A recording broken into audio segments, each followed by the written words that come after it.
The following presentation of 21 The Podcast is intended for mature audiences. Viewer discretion is advised.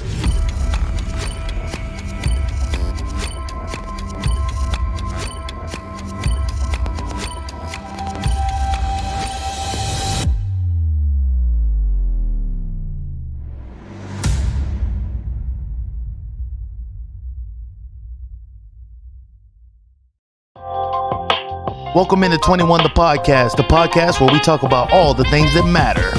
When I first started jacking off, I was doing it wrong. Bugs don't normally bug me, but you know what? Bugs bug the shit out of me. Like, cool, this dude just showed me a picture of his dick. Never in my life has that been a way someone's introduced themselves to me. Oh, he's from Freeport. Oh, okay. Yeah. And of course, we play blackjack. I'm your host, Drew, at Mr. Oh So Cool. Wow. You know what I'm saying? And the least qualified producer I could find, Marcos Morales at Dirt City Studios. And here's a live view of today's guest.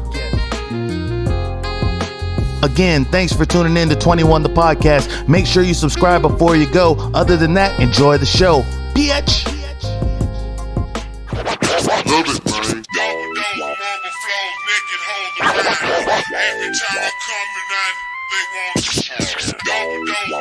The one time that I thought I was like fully prepared, I got one thing wrong. It's all good. Well, all right.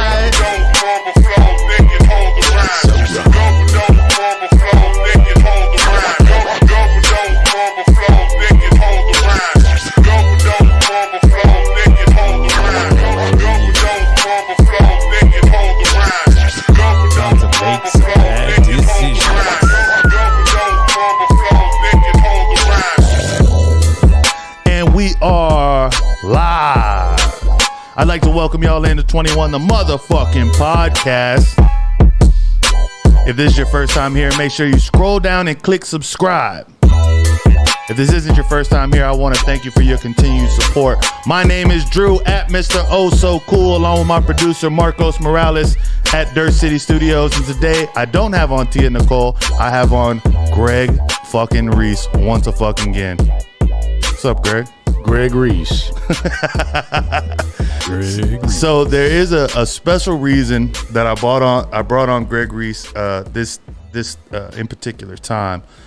So Greg Reese is about to move to Florida next week. I'm about to be Florida man. You about to be fucking Florida man, bro. So I wanted to bring on Greg one last time, and I don't think this is going to be the last time in person. No, but it's going to be for a while.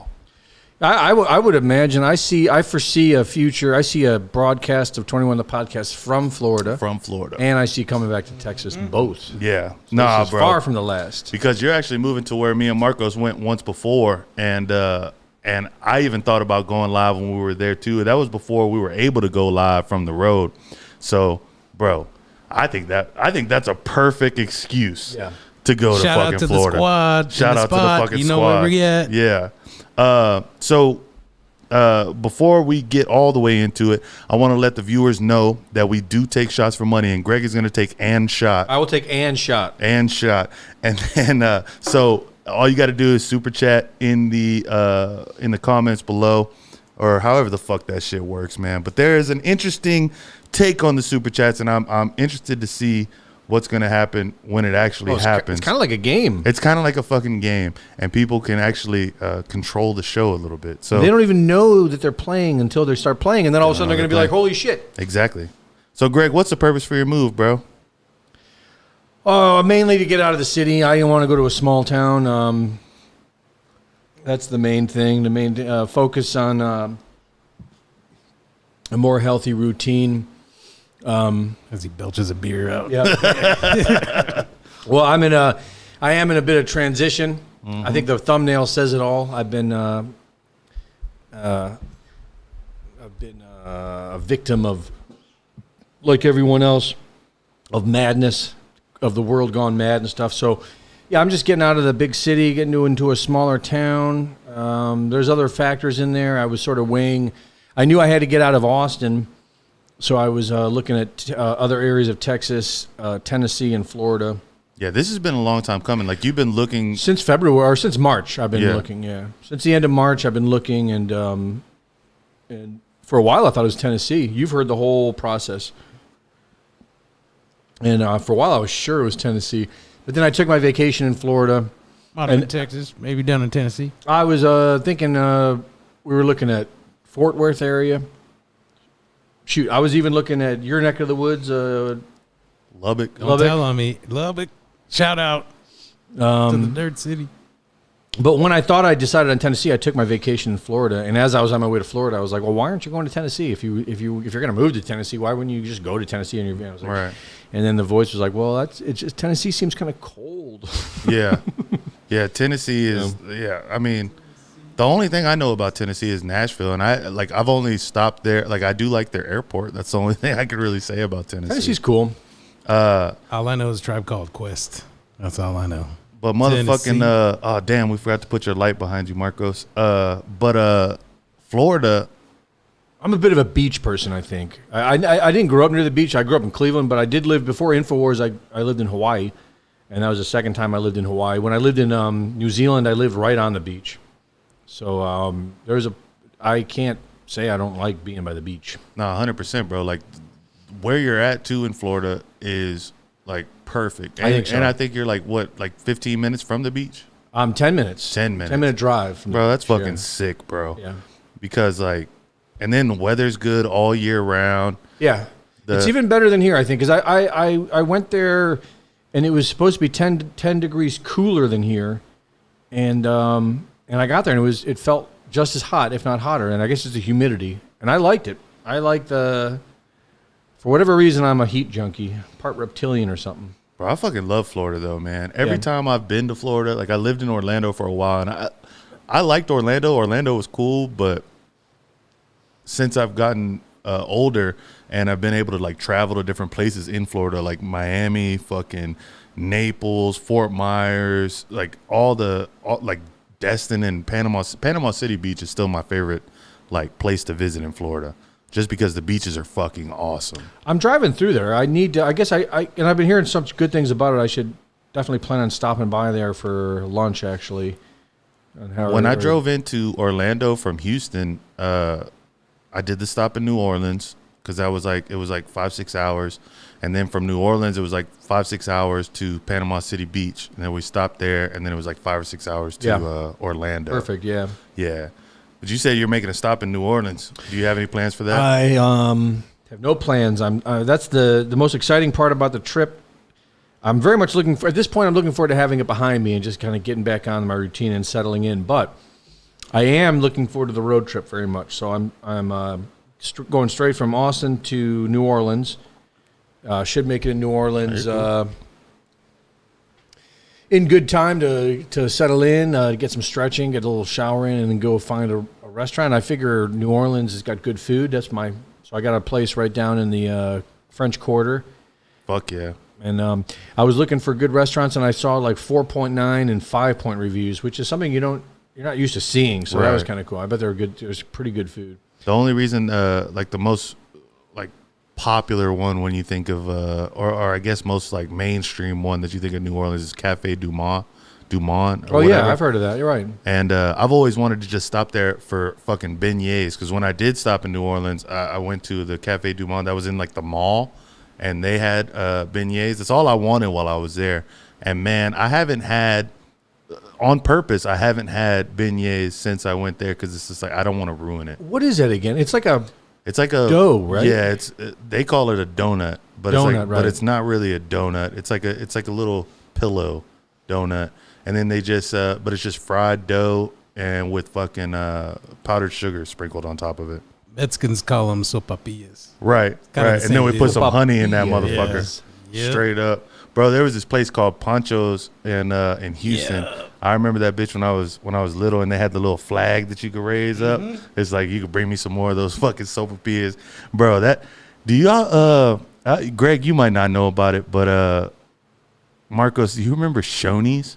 Yep. The name, Pizza Palace. Bro, Yeah. was it a Pizza Palace? I think so. I don't remember what Shoney's actually was. No, I've been to Shoney's. They have Shoney's up north. Really? Yeah. Okay, so Shoney's is an all-around thing. It's with the bear. Right? Yeah, but maybe they didn't have it. I've been to Shoney's. Maybe I've been there. Maybe it That's wasn't up north. Showbiz. I think that's Showbiz. No, I know. The pizza place. Oh yeah. That's what that's what you're thinking. That's of. where I'm I at. think Shoney's was more like a Luby's type deal. Yeah. I don't really. I remember going multiple times, but I was also a kid, so it was just like chicken tenders, fries. I also could have been an adult and ordered chicken tenders and fries. There's no fucking. I like telling. Luby's. Dude, Luby's is kind of good as fuck. I like Luby's. Yeah. I haven't been there in a minute. I like the cafeteria style. I do. Right, and you just go up there and you pick your shit, man. Yeah. That whole shooting thing kind of put a damper on the whole. What shooting? Chain. There was a You never shooting at at Luby's? In like West Texas, like between Midland and Lubbock. There's a What? yeah. Dude, Recently? look it up. It was like guy went in there with a high Telling power me I rifle. can look it up when you got the whole computer look it right up. there. Nah, Do your research. Nah, don't. your research. I do my best not to like look up shootings because like just with the algorithm that and was shit, one. you never know. And like recently there was a thing where I can't remember what it was, but I believe it was the FBI was putting out warrants for people that search specific shit on Google. Yeah. I belong to a Facebook group for the town I'm moving to in Florida, the small town I'm moving to, and there was and it's good because there's all kinds of like, you know, people are like, hey, what's the best Chinese food? What's the best pizza? You know, you're Right. learning all kinds of stuff. And someone posted this thing just yesterday, I think, and it was like, hey, just putting this up there to let people know, blah, blah, blah. And it was a post from a kid, allegedly, and it said something like, hey, I'm just wondering if there's any psychological help out there. I'm coming back home. I'm just turning 18. I'm not feeling great, and I just don't want our beautiful small little town to have a shooting massacre or something like that. Right. It was alluding to that, right? A kid's basically saying, like, I don't feel very good. And Yeah. that's that's good that he's reaching out. I think it's really good that he's reaching out, and I thought it was cool that the community was sharing it like that because they were sharing it like, hey, let's get this kid some help, and I can imagine too, like could you imagine being that young like that and around now, what's going on now? Like I feel like so grateful in one sense, in a big sense, that I've been prepared for this. Like I've been waiting for this time for 15 years, so I'm not surprised it's happening. But if you weren't paying attention to any, if you were just like having fun, living your fucking life, and all of a sudden, Right. boom. I mean, yeah, people must be going crazy. You know what's some schools have started to come out. Hey Marcos, will you turn up Greg's mic too just a little bit? Some schools have been coming out recently and saying that they're gonna not let kids come in. You know, kids during Halloween, they let them, you know, wear costumes and shit to school. They're not gonna let them take or wear Squid Game shit like the pink suits. Oh, And it makes sense because it's like, I mean, the entire costume requires you to have a gun. yeah. Each of the pink suits have a gun. A lot of costumes do. Like cowboy costumes require a gun. However, I think Not cow people. Squid Games is a whole different kind of gun, though. Squid Games is a communist shoot you in the back of the head gun. Right. And that's what I'm saying, bro. Like that, like, so I can understand why these schools are like, you know what, we should not do that because that would be an epic. I'm not gonna say what the occurrence is. I don't even just think just so we could try to throw off these transcriptions a little bit. But I think if there was a group of pink shirts that went into it, man, that would be fucking crazy. Well, part of it, I think, also would is be because a lot of crazy. this lefty ideology is coming out of these schools. Maybe not the lower grade schools, but and that's what these Squid Games outfits are showing is like what. Hey, this is what your guys are selling. You know. I have to tell a story about something similar to that. I used to wear a black trench coat in high school. Yeah, during the Columbine- Matrix, Columbine in happened. Columbine. No, yeah, Columbine happened. It was Well, Matrix happened weeks with Columbine. Yeah, like see, look like- it up. It was like within 2 weeks of Columbine was the release of the Matrix, the black Really? trench coat. Yeah. Oh yeah. But I was gothic. You know what I mean? Yeah. I was sexy vampire goth. You used to wear eyeliner, bro? Hell yeah, I did. Painted my nails God, black, dude. bro. You ain't even. But Did I you was really? kicking it. Yeah, dude. I was kicking it with everybody though. Like All right, finish your everybody story. had me. So Columbine happens. The next day, I walk into school wearing my trench coat late. So I'm like, everybody's in their rooms, and I open the door. this black trench coat swinging, and the Like, vice excuse me principal, while I whip this out. the vice principal sees me from halfway down the hall and comes charging at me mad as hell, like, "You think this is funny? You think this is funny?" What? And I was like, "What the shit?" He was triggered. yeah, God he was damn. triggered hard. He was like, It's like a "Take that fucking off, trench take that off." coat, dude. Yeah, that was a big deal, man. I was like, "That's my coat, man. It's cold outside." And he's like, "Take that off or go home." And I was like, "You're telling me I can't wear this or in here, or I have to go home?" And I was like, "Bye." Yeah, it's like shit. I'm gonna go home. Yeah, he Don't told even me I give me that can't be here. motherfucking option. Don't give me the shit. Shit.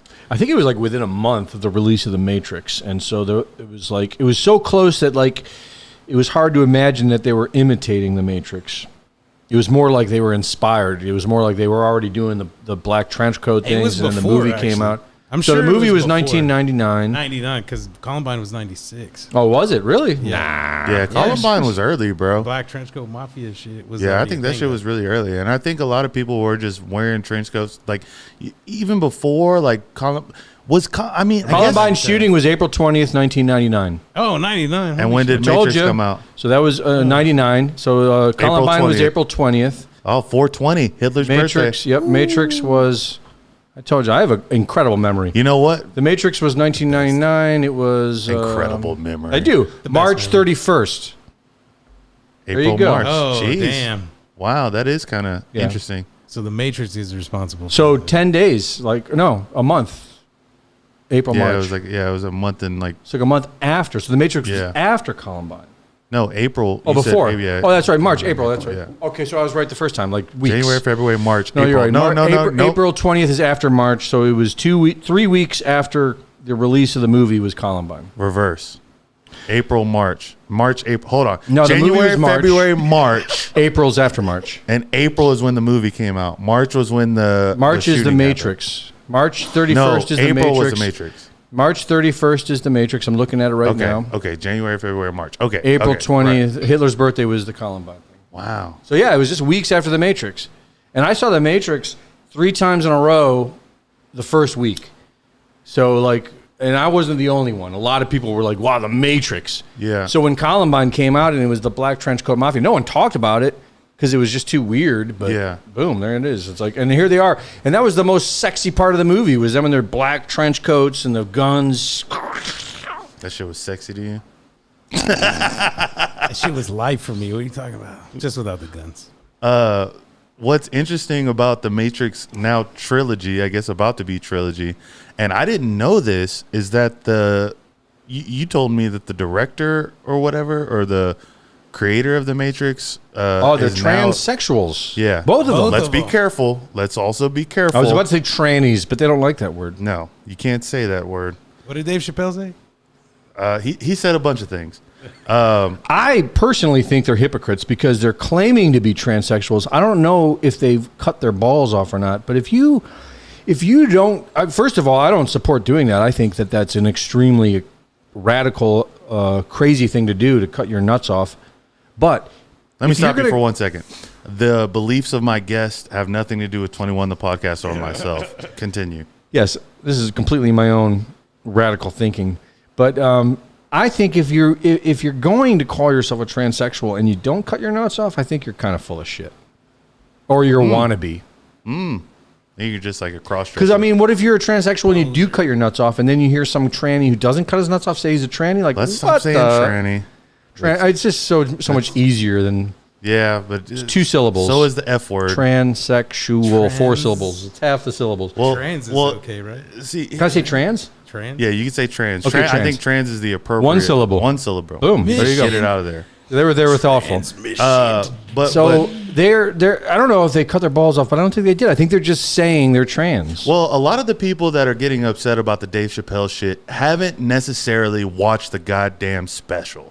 And that's what's Right. and that's the point that he made in one of his recent posts. I don't know if it was on Instagram. I don't know if he was doing a show, what it was, but it was basically that they were recycling the talking points, and it's just like, the community is saying these talking points, so they're picking up these talking points when they never actually went and watched the show. Now, the closer that just came out, I saw that live in Vegas before it ever came out, and there was only a couple things missing. I just recently watched it all the way through.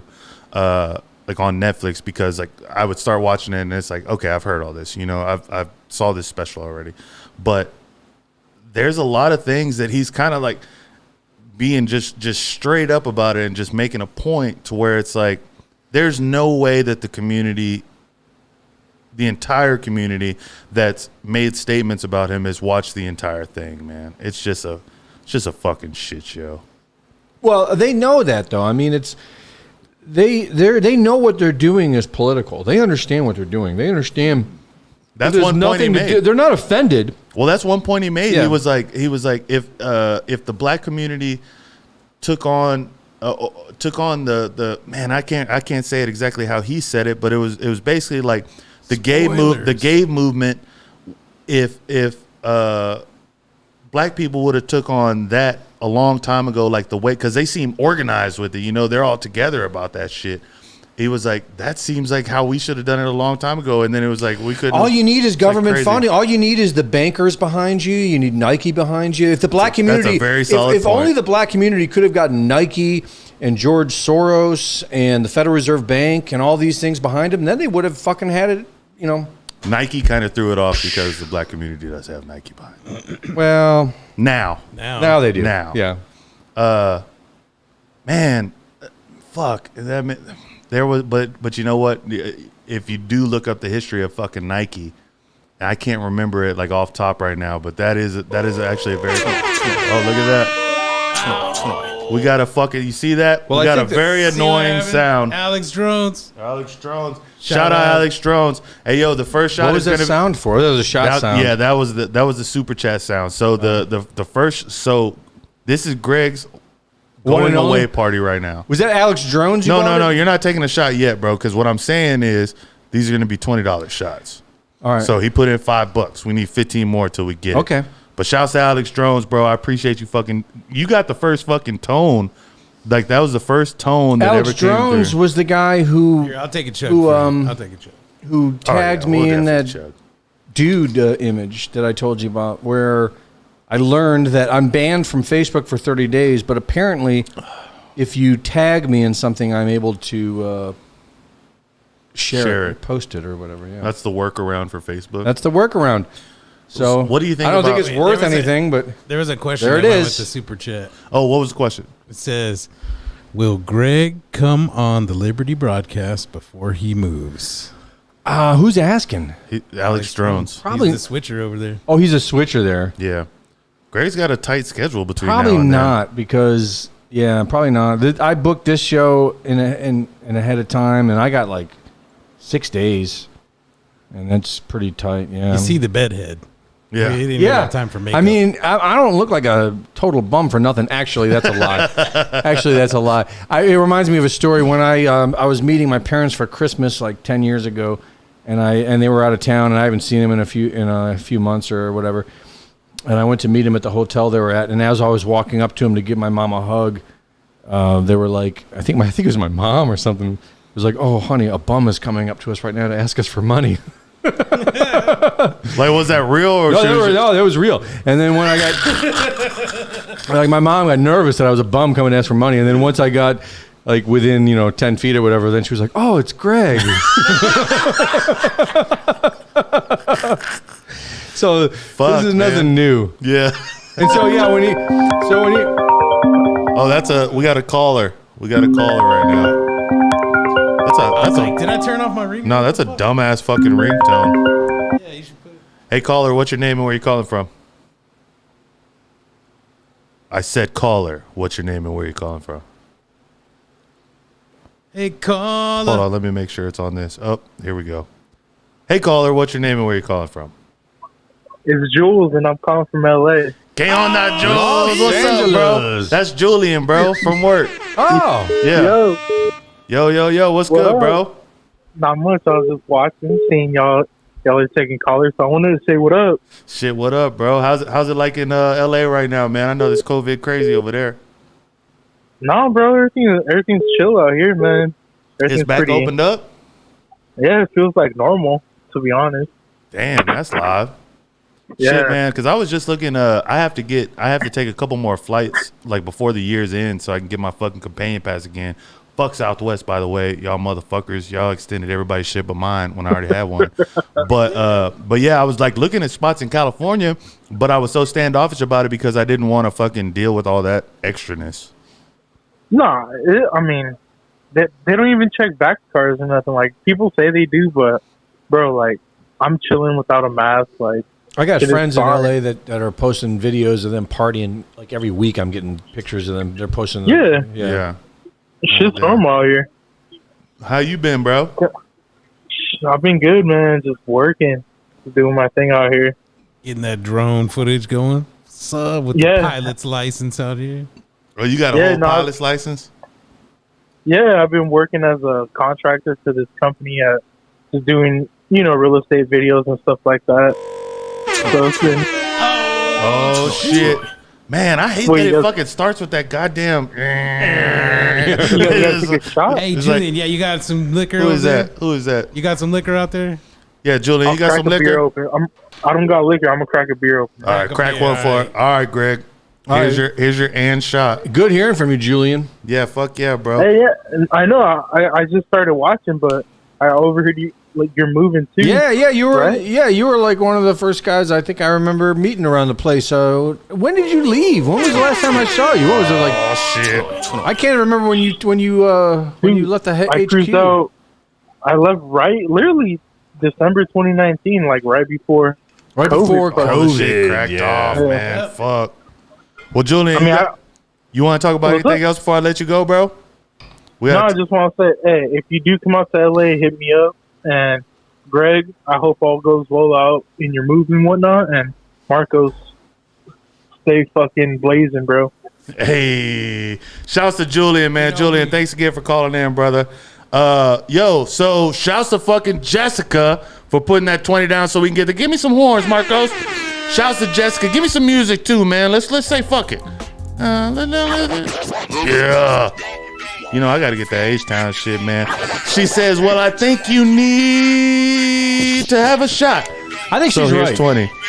Go Astros. Yeah. You fucking right. Are we playing tonight? Yeah. We're not playing tonight. I think we lost the first game of the World Series. I think that was yesterday. But either way, go Astros.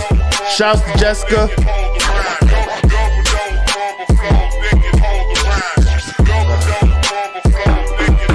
And then we got another super chat from Shooter 305. Wow. Now keep that music playing. I can talk over that shit. All day long. He says, Greg, I'm late to the show. Did I hear this correctly? You were done working for the other folks in Austin. Shouts to Shooter 305 for making sure that he knows what's going on as far as like the demonization of what we're talking about. So go ahead and answer that question for me, Greg. Who's it from? Shooter 305. Shooter 305. Let me tell you something. No. No. The answer's no. The answer is I get to keep working. Straight up. That's the best part of it. See. Oh, yeah. Like, let me keep the music going. Let me tell the story now. Go ahead and tell that story, Greg. So I knew I had to get out. Like I said earlier, I need to get out of the big city. I just had to get out. But I didn't want to leave the info war. So I went back and forth with the big man until finally... Hold on. We'll finish the story. Until finally I said, hey, man. Hey, caller, we're going to finish the story. Just stay on the line for 1 second. I got to scoot out of Austin, Texas. And lucky enough, I was kept on the team. So as long as there's an internet and an electrical grid, I will be transmitting my videos from Florida to Texas every week. Oh shit, I'm on the wrong page. Having your voice in your That's ears nothing new. makes you talk differently. Yo, caller, what's your name and where you calling from? Oh shit, man! Why does it keep doing this? Sorry, caller. Hold on. All right, caller, what's your name and where you calling from? Shooter 305, a.k.a. Julio, calling from Miami. Julio from Miami. What up? ¿Qué onda, Julio? Chilling. What's up with you fellas? Shit, man, just sitting here fucking drinking, talking shit, waiting on this pizza. What you got going? I'm just chilling, you know? Just another hump day.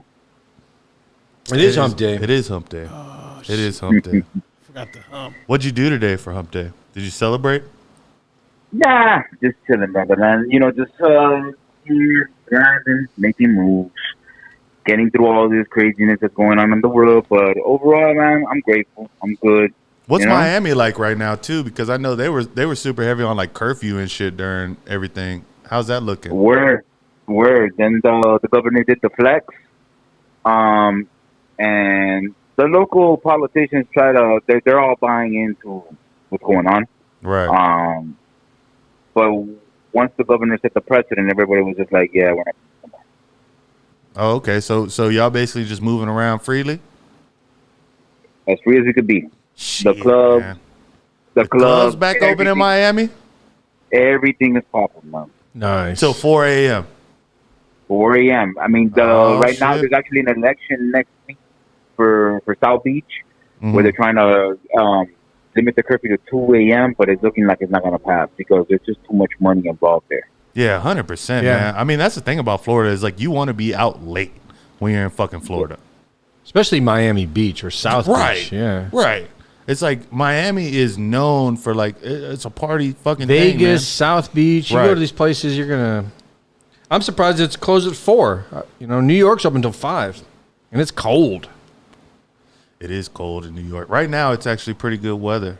I was thinking about New York too, man. I keep looking at these flights because it's like I'm gonna take like a day trip. Really, I may stay the night somewhere, but I want to do a day trip to where it's like either I run to the beach for like an hour or two and then I go back, or I'm definitely coming where you're at. I'm gonna do that in November, and I'm fucking sleeping on your air mattress on your floor. Like you don't have a choice. But like so, I'm glad that I just got a caller from fucking West Coast and a caller from the East Coast to where we get a little bit of knowledge. Yeah, on this so shit, far man. they're saying it's okay. Yo, Shooter 305, man. Before I let you go, is there anything you want to say, bro? Nah, man, just God bless. Y'all boys keep doing what y'all doing. I'm a fan, and I'm going to keep supporting and following the channel. God bless you as well, man. Thank you for calling in, man. Thanks for fucking supporting Shooter 305. Yeah. See you my in guy. Florida. See you in fucking. Man, Greg's turning into Florida, man, bro. Yeah. That's fucking nuts. I want to find some Cuban anti-communist meetings. Oh shit. That's what I want to find. Yeah. Dang. I bet that does that. I bet that it goes on happens. like in Miami. I bet it happens in for Miami sure. for sure. Yeah. Like church basements and shit.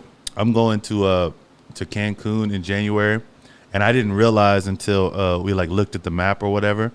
So technically, if Greg's right about flat Earth, which I mean, who fucking knows? Who fucking knows? I don't think so. But if he is right about flat Earth, and I had the arm of Drew because I could throw a football over those fucking mountains.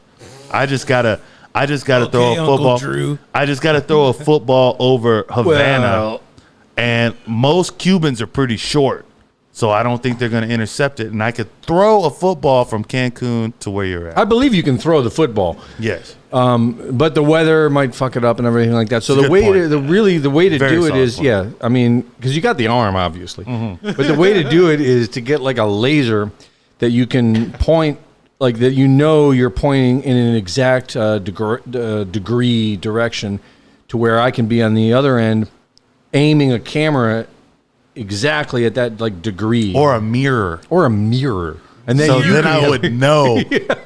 So then, okay, let's. Well, there you go. A mirror, then you would know. And then I can just have a phone in my ear and you could be like, do you got the laser back on you? And you can tell me, yeah. And by the time that your phone call reaches me, the speed of light Right. should have worked from the Cancun little outlet. And then it's a threefold experiment. Yes. Yeah. You got the light Threefolds. speed, you got the laser, Right.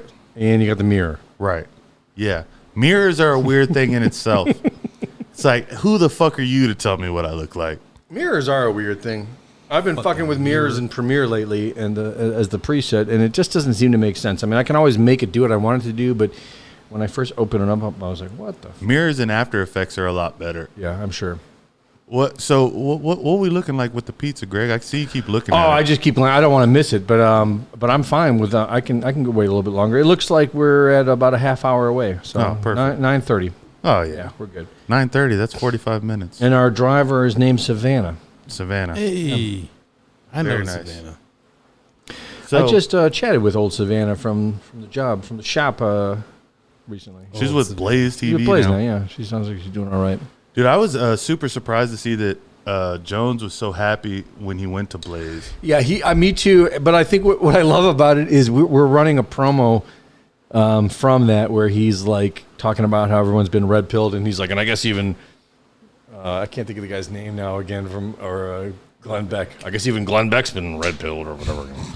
I don't know. But that's the way Jones says it. It's like he rolls his eyes when he says it. Bro, yeah, there's been a lot of it's been a lot of interesting instances lately with that guy. With Glenn Beck? No, Oh, I don't know Jones. who the fuck Glenn Yeah. Beck even is. Glenn man. Beck, yeah. I don't like. You're not missing anything. Everybody always talks about him around. I think Marcos. Well, Julian definitely remembers because Julian was there and he was just like, bro, what the fuck? Well, Julian was probably there when he took the reins from Jones because he did take the prize that Jones turned down. I do believe that. That's not where I was going with Okay. it. Where I was going with it was I had when I was working there, I had no idea who George Soros was. And I just kept hearing the fucking name. And I'm just like, and finally I'm in like the bullpen and I'm like, who the fuck is George Soros? And Julia's like, bro. And we're banned. Man, bro. But like that's the crazy fucking thing is like people don't really even like regular people don't understand who that fucking guy is. And Yeah. he's doing a lot to manipulate shit that's going on here in Austin right now. Oh, big time. With like Prop A. Well, and- Texas and Florida, he's invested, Yeah. I think, $1 billion in both states trying to like overturn the governors and. But is he actually doing it? There's no way he's actually no? doing it. I would say his job is like a money laundering. He's like it's almost like how a money laundering operation. You're like cleaning your money through a business. Mm-hmm. That's what Soros is. You're spending the money through him. Like this isn't his money. You know who else is like really, I think, laundering money through Austin and real estate? Berkshire Hathaway. That sounds familiar. So we We've got another caller right now. Rochester, New York. Hey, caller, what's your name and where you calling from? I bet you're not on the fucking roadcaster. I don't know why he keeps doing that. Caller, what's your name and where you calling from? Upstate New York. And what's your name? Tom? Tom. Tom. Tom. Sorry, He's just got Tom. a New York accent. That's where you pronounce your O's like U's. hey, listen. What's up? I figured I'd call. You know, we've got the East Coast covered. We got the West Coast covered. Now I need to hear New York. Yeah, I'm covering from the North Coast. There we go. Listen, I just wanted to. I was kind of surprised to hear about the move. But I'll tell you what I really appreciate about you, Greg, is that you take the busy as you are, that you take the time to acknowledge my little comments every now and then. And believe you me, it's so special when I see that you've given a thumbs up or you even write a couple of. Yeah, no, it's really special, man. Well, go ahead. I was just going to say, I appreciate, I try to look at all the comments. Actually, Drew here is my office mate. He kind of gives me a hard time sometimes for looking at the comments too much, but I do get, and I do need to work on some of the negative comments because I do get some negative comments that I need to work on. But I get a lot of great, I get a lot of great suggestions and I get a lot of great information. I get some people send me a lot of the stories. I'd say probably 10% of the reports I get from finding in the comments or people sending me links and stuff, so it's great. Wow. Great information you can find there. Yeah, well, listen, I'll tell you, I'm glad you're still going to be putting content up. And as far as I'm concerned, I mean, I think I look forward to your stuff the most of anyone. And I hate to, elevate anyone that's in the crew over there. Sure. But I tell you what, buddy, you knock it out of the park every week. Thank you. I appreciate it. Hey, are you anywhere near Montauk? Are you anywhere near Montauk? No, I'm up here in Rochester, New York. Every time I hear upstate New York, I just think of, I don't know if you ever read the books on the Montauk experiment or the stuff that was happening. Yeah. Yeah, Yeah. I used to live over there in Montauk. Okay. it's right. It's it's about halfway out in the island. Yeah, that's some of the cool, some of the most far out stuff I've ever read, and stuff is all the experiences from the experiments that were going out there in New York. Nuts, crazy stuff. One last little question.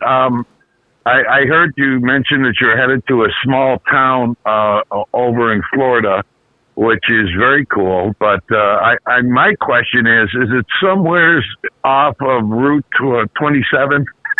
I don't know the area too much to know the routes, but I will say it's Southwest Florida.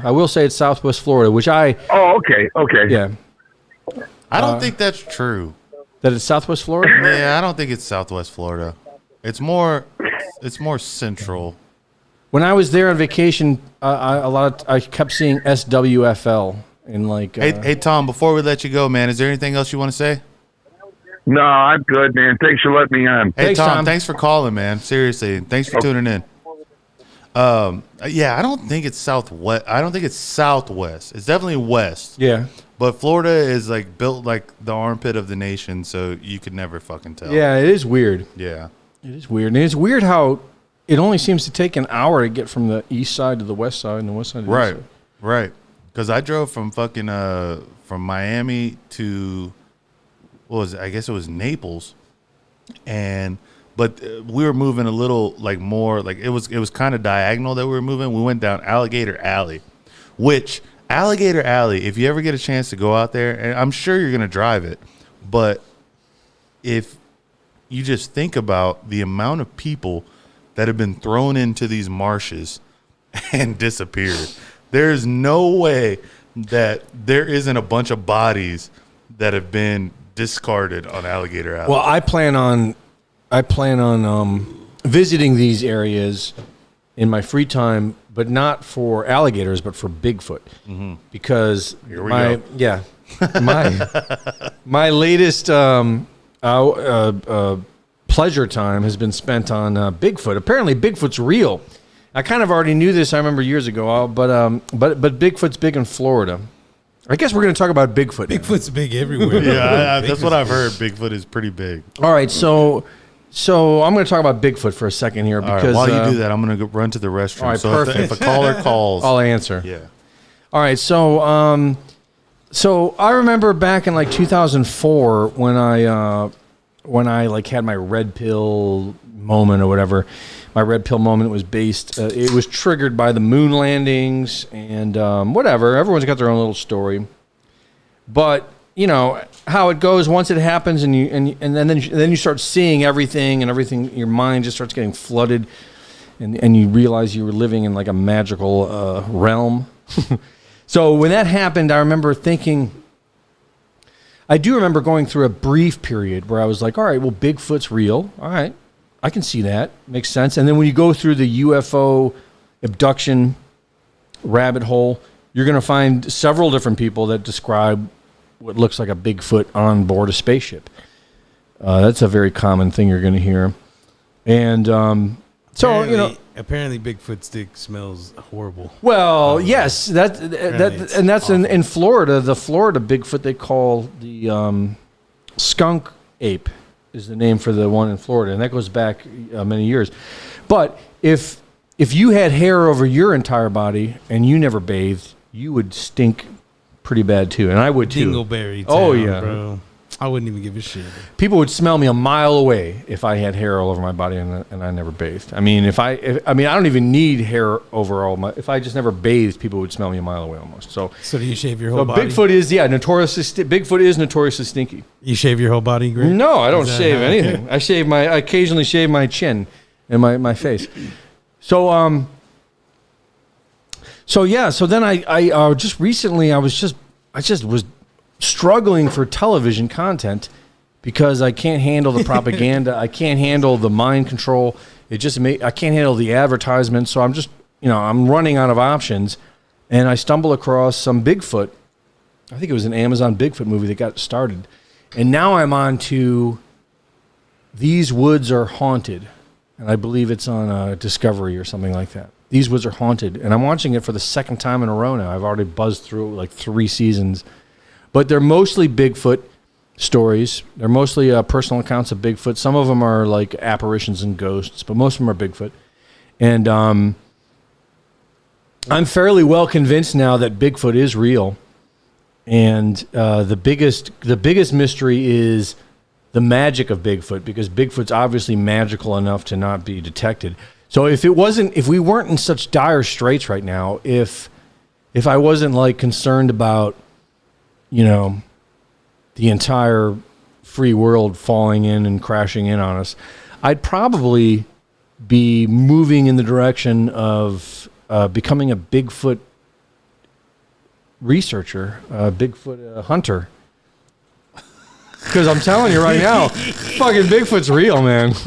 Why do you want to hunt him though? He doesn't want to be found. Well, because I want to see. Well, I'm probably joking a little bit there, because I also think like what do you want to like hunt a danger? Because Bigfoot's not. What if you found him and he was just like, Bigfoot's not friendly. Oh, just leave me the fuck alone. That's all you're gonna find. He's not gonna say that. He might. Well, he No, he's not says gonna it. He say says it. it by throwing. We know that Bigfoot throws boulders at you and boulders. screams at you, and his screams sound like a woman being attacked. It's a very unnerving scream. You can hear recordings of it in these shows I'm talking about, and no, they're very common. There's several people that have recorded the Bigfoot, and so yeah, the Bigfoot does not like people. Oh shit. Shit. And I feel like I already know who that is because I'm looking at it over here. It's Dalton fucking Schultz. Give him some motherfucking horns, bro. I will take another one if it comes my way. Oh yeah, it's coming your way. Salute to Grandma Bunny. Oh man. Yo, Dalton, man. Shouts to Grandma Bunny, bro. She's taking a shot with us for show. Congrats on the big move, Greg. And Bigfoot is real, by the way. Yo, Dalton Schultz, man. Shouts to your Grandma Bunny. Shout out Grandma Bunny.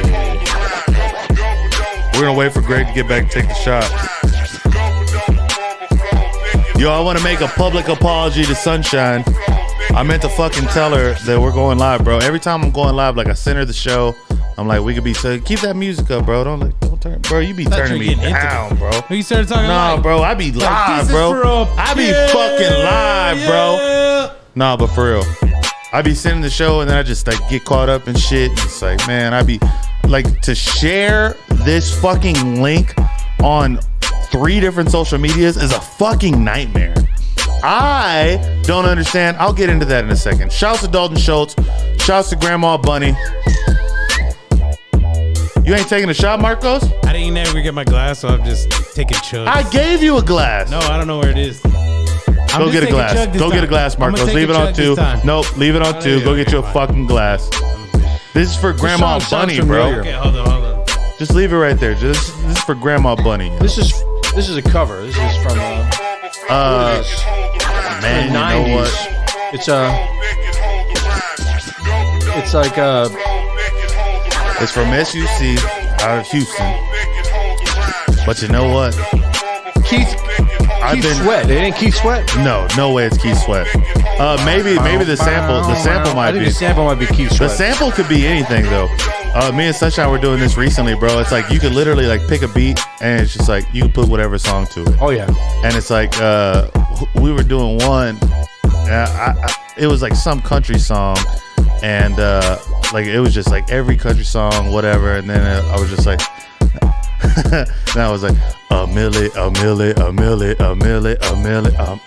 Man, you don't know that song either. I don't because I can't stop thinking about this song. What is it? I don't think it is Keith Sweat. I think it's. It's in the back of my head. That's definitely some like G-funk. Yeah. It's old school though.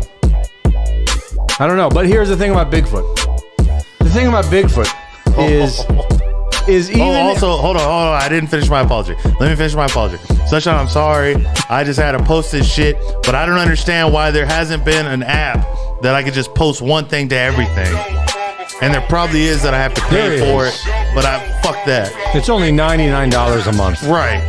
It should be fucking easy. Yeah. It was with a little bit of coding. Okay, Marcos is using the restroom now. With a little bit of coding, if I knew how to code, I could do it for free. Just a little bit of zeros, a little bit of ones. A little bit of zeros, a little bit of ones. Sprinkle some here, a little bit of there. So the thing about Bigfoot is this, is like, check it out. Even if Bigfoot is bullshit and all of these Bigfoot stories are hoaxes, that's fucking amazing. That tells you that the human race is so creative and playful that they're willing to go out there and totally change people's lives with these incredibly over-the-top hoaxes, because they really are. And if Bigfoot's real, then it's the same thing. Either way you look at it, we're living in a very magical little world. Shouts to Dalton Schultz. Shouts to Grandma Bunny. Grandma Bunny. You ready for your shot, Marcos?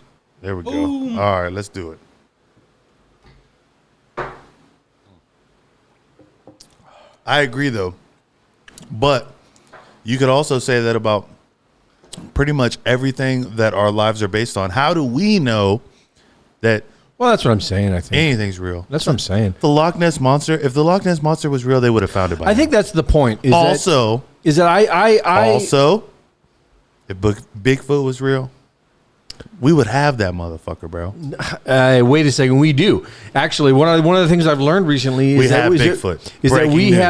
we have several samples of DNA that have already been verified as partially human, non-human DNA, and they're on record. It's just that the mainstream media, no one's talking about it. That's all it is. Andre the Giant. Okay? Nobody's talking about Bigfoot. Well, nobody's talking about Bigfoot. Not the mainstream narrative, but it's called the Sci-Fi Channel.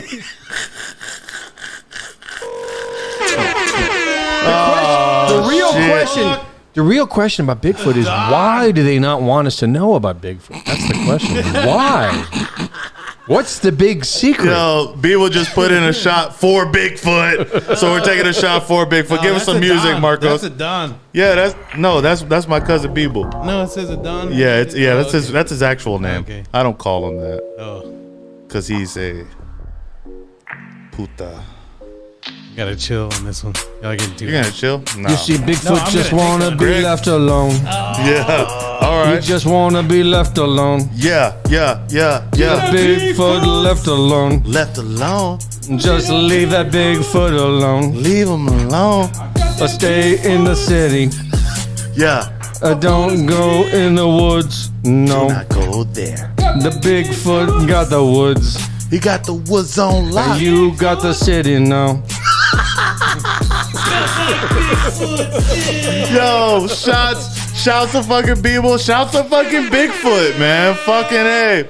Greg just busted a fucking freestyle. That's the first time I've ever freestyled in my life. It was pretty good. I'm going to dedicate that to my dead friend Jay, who said, you should freestyle, Greg. And I never did when he was alive, but now I am. Now you can hear it. And God bless you, Jay. Shouts to dead Jay. So just to give you guys an update, I know you guys don't give a fuck, but we're up 5-2 in the second game of the World Series, the Astros to the Braves. So that's looking good, man. I think the Astros are for sure going to win the World Series.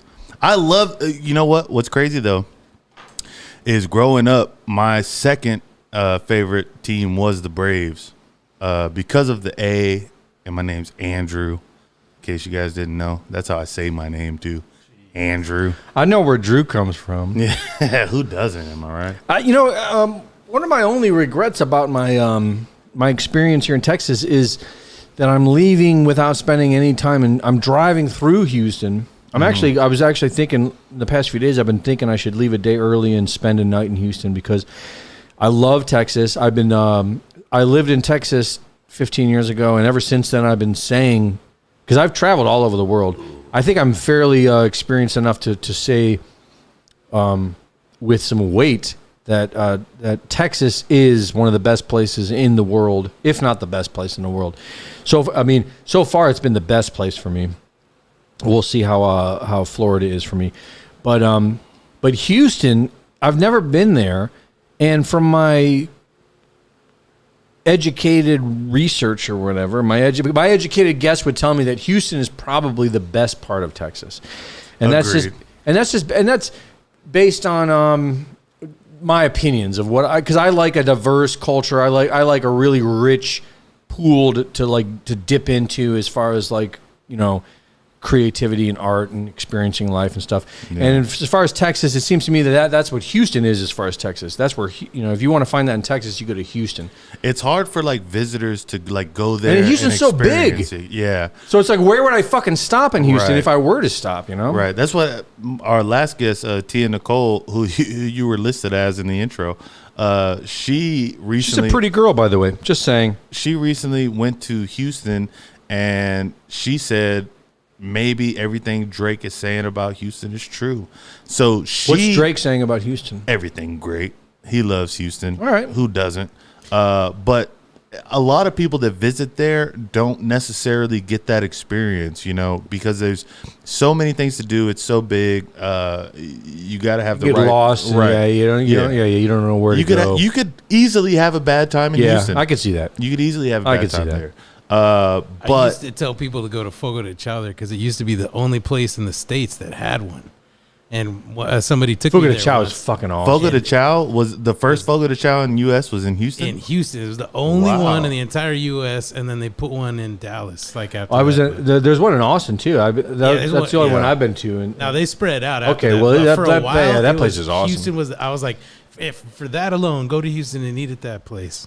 I'm not the biggest fan of Fogo de Chao. You're a- Now I will say you're a Fogo de liar. Chao is great. No. I'm not saying it's bad, but You're incorrect. no. There was even a Brazilian steakhouse I went to prior to me being able to afford Brazilian steakhouses, and they're pricey. And maybe, you know what? And maybe this might be the reason why this place was fucking awesome. I went to one in Vegas recently. And it wasn't that great. They kept trying to bring me like fucking hen and oysters and all that bull. Like, bro, just bring me the fucking steak. Bring me the chicken. It's almost annoying too because they're constantly bugging you with like this incredibly delicious meat. Right. And it's like, do you how want much some can you lamb? eat? It's no, like, I'm trying to save a little bit of room for like my favorite, and I don't even know what my favorite is yet. So you got to kind of taste everything. yeah. I do like Brazilian steakhouses on that level though, because it does let you try a few other things. It's like usually I will not fuck with lamb. I won't fuck with it. I like lamb. Lamb is nasty to me, bro. It depends. I've had lamb where it's a little nasty, but I've had lamb where it's definitely the best meat I've ever had. Like I've had lamb where I think it's even better than beef. Really? Yeah, but and when I have, it's been the small on the bone with the little bone that you pull out. Yeah. What even is that? Is that the thigh bone? What is that? Connected It's got to be the- ribs. It's got to be ribs, but they don't call it ribs. They call it something else. They call it lamb chops, I think. No, they're not even called lamb chops. Hey, are they? Nathan Pearson, talking about Go Braves, fuck off. Thank you for tuning in, but fuck off. Sorry. Anyways, go ahead. Yeah, but you know what's funny about Houston is like when you're outside of Texas. I grew up north. When you're up north and you hear about Texas, you hear that Austin is cool, but Dallas and Houston are a bunch of uptight assholes. Basically, is what you hear. Oh, shit. Somebody calling from Freeport, Texas. I bet this Bebo. And I can tell that's not true. I can tell that it might Get be on more. the way. Okay, on the What? way. Get on the way. This is Jessica. Oh, Jessica, what's up? Give me some orange, Marcos. Jessica shouts, man. Yo, Jessica, what's up, man? I just got to talk to you about your name being Andrew. Oh, you didn't know this? You thought Drew was just on my birth certificate like that? No one's named. Yes. No one is named Drew on their birth certificate. Yo, I wish it fucking was, man. Every Drew is an You were just Andrew. that cool. That would leave me a lot less options though, because it's like if I call into somewhere and like leave a reservation and they're like, "What's your name?" Andrew Thompson. I'm getting that reservation. Easy. Like, oh my goodness, when you said that, I'm like, hold on. Andrew? Like, I got to talk about this.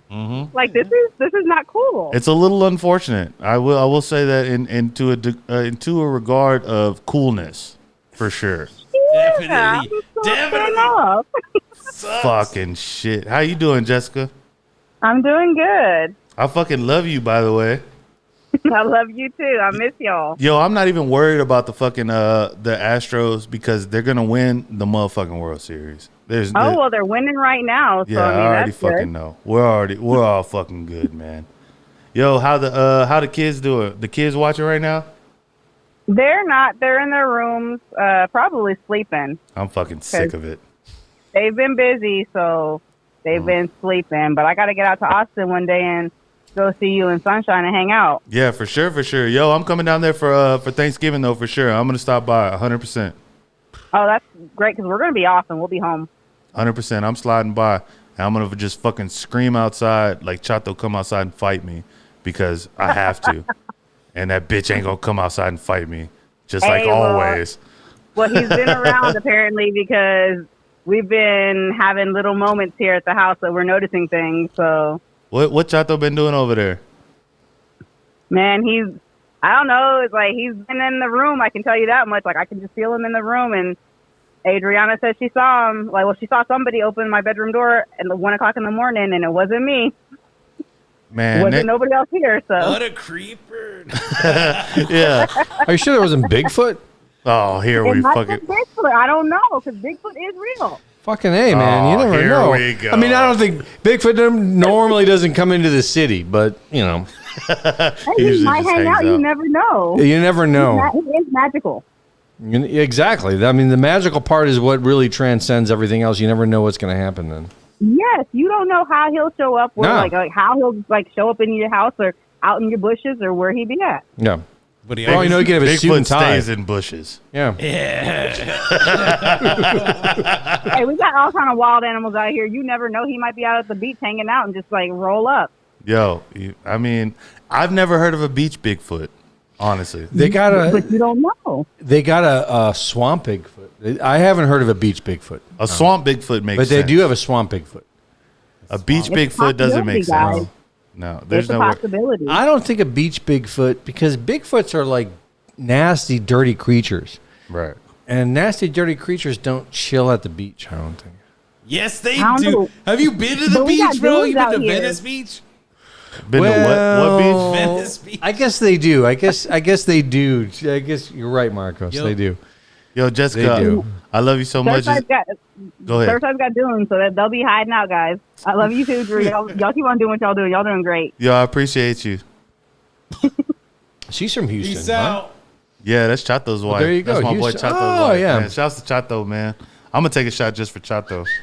Give me some music, bro. Give me a little bit of music. All right, so where should I stop for a break in Houston? Like, as I am going to drive through there, and I need to stop somewhere for a chill. Buc-ee's. Buc-ee's? All right. Yeah, Buc-ee's you in take an Houston? I-10 easy. Yep. Would you like another? Yeah, I'll take another. Greg, I've I never don't even seen. feel him anymore. I'm at the point where I don't feel him. No, yeah, and I'm right there with you, bro. And like while you were talking about Bigfoot, I was just like, I've never seen Greg in this capacity, and I'm so happy about it. I'm so happy about it. Marcos, Bigfoot you just makes take him it. happy. Oh, there we go. Marcos with it too. I'm gonna Yo, show So you're shout to saying y'all. Buc-ee's in This Houston? to my boy Chato. Get on the Chato. Whole ass dude. You keep opening Jessica's door, man. I'm gonna slide your whole ass. I'm feeling him now. Right now I feel him. It's only because I said he's something. touching Yeah, that's only because you said it. If you didn't say anything, I would have noticed it. So you're saying Buc-ee's in Houston is a good... All right. Well, any Buc-ee's. Any Buc-ee's that you pass by. There's actually a Buc-ee's in Florida now. That actually, I think I like that idea because what I'll do then is my last I'll find a Buc-ee's in Houston where I'll get my last little Texas memento. We were talking about Memento, yeah. I would like I don't want to. We're talking about mementos. So. I was telling Drew earlier today that I don't want the person who kills me had better not fucking taken a memento. That's all I'm saying. Right. Forget Don't me. you fucking remember me. If you're gonna kill me, sticks intact. if you're gonna kill me, fucking forget me. All right. Yeah. Drop my name, leave all my shit. Just take my money, whatever. Don't even think about remembering But if me. you don't take a memento, right? Don't take like a thing of mine, and because that'll just piss me off. I'll haunt that motherfucker. You know the rule of honor in death? If No. I die, you are forgiven. If I live, I will kill you. Yes, there you go. Oh, I mean, yeah. And I I'll mean, add to that: if you take a memento, then fucking curse on you and your family. You know what I'm saying? Yeah, if you take a memento from me, Just because tell literally, I have so many mementos. I have like a room full of mementos. You leave him alone, bitch. You better not walk in that room, not one step. Because those are my fucking mementos, all right? If you touch my fucking mementos, it's fucking Mine. over with. It's fucking over with. I'm not playing around either. Fucking cool. I get it. I get it. It's personal, man. It is. What's like? What is one of them? Okay, all right. You're asking me my mementos? I'll tell you. The one of your top three. My only mementos are really guns, and that's it. So it's like I shouldn't You say take I their shouldn't be guns? saying this because now people are going to be seeking me out to kill me just to take Trying my to find your mementos. I swear to God, Greg, if I mean, anybody it's takes your bullshit. mementos, bro, I'm gonna fucking ride for these bitches. Yeah, it's total bullshit. No one should do that. No one should stoop to that level. I'll get your mementos. Yeah. Momentum. I'm gonna get them back. No one should stoop to that level. You have one of the best mementos though that I've ever seen. I don't want to bring the mood down, but it's your mom in the necklace. Oh, That's a big time. I'm surprised. memento. You know that you're like, you see, this is proof that Drew here is like one of my close friends because not many people know this. Yes. Well, now we all know it. Let me tell you something. If you fuck with my mom, Oh yeah, no, it's over her with. ashes. My mom is hardcore. That woman will not stand for that. All right, I'm glad you brought that up. If you mess with me and my mementos, all right, and you put your dirty little greasy hands. The first on, word of mementos is mom. That's right, and you put your dirty greasy hands on my mom memento, which is her ashes in a glass thing. God forgive you, because I mean you're going down. Yeah, you're I mean, fucking it's not done even with. me. It's my mom is a hardcore bitch. She will fuck you up, Bro. But that is a fucking that is a cool thing, man. You keep her like in the sun and everything, like that's fucking dope as yeah, shit. I do. I'll never. My mom died in 2017, and I'm very close with her ever since. I've always been close. I mean, I'm a mama's boy, and my mom is the coolest part of my family. I 100%, and I'm not just saying that because she's Except for that dead. time she thought you were a bum. There's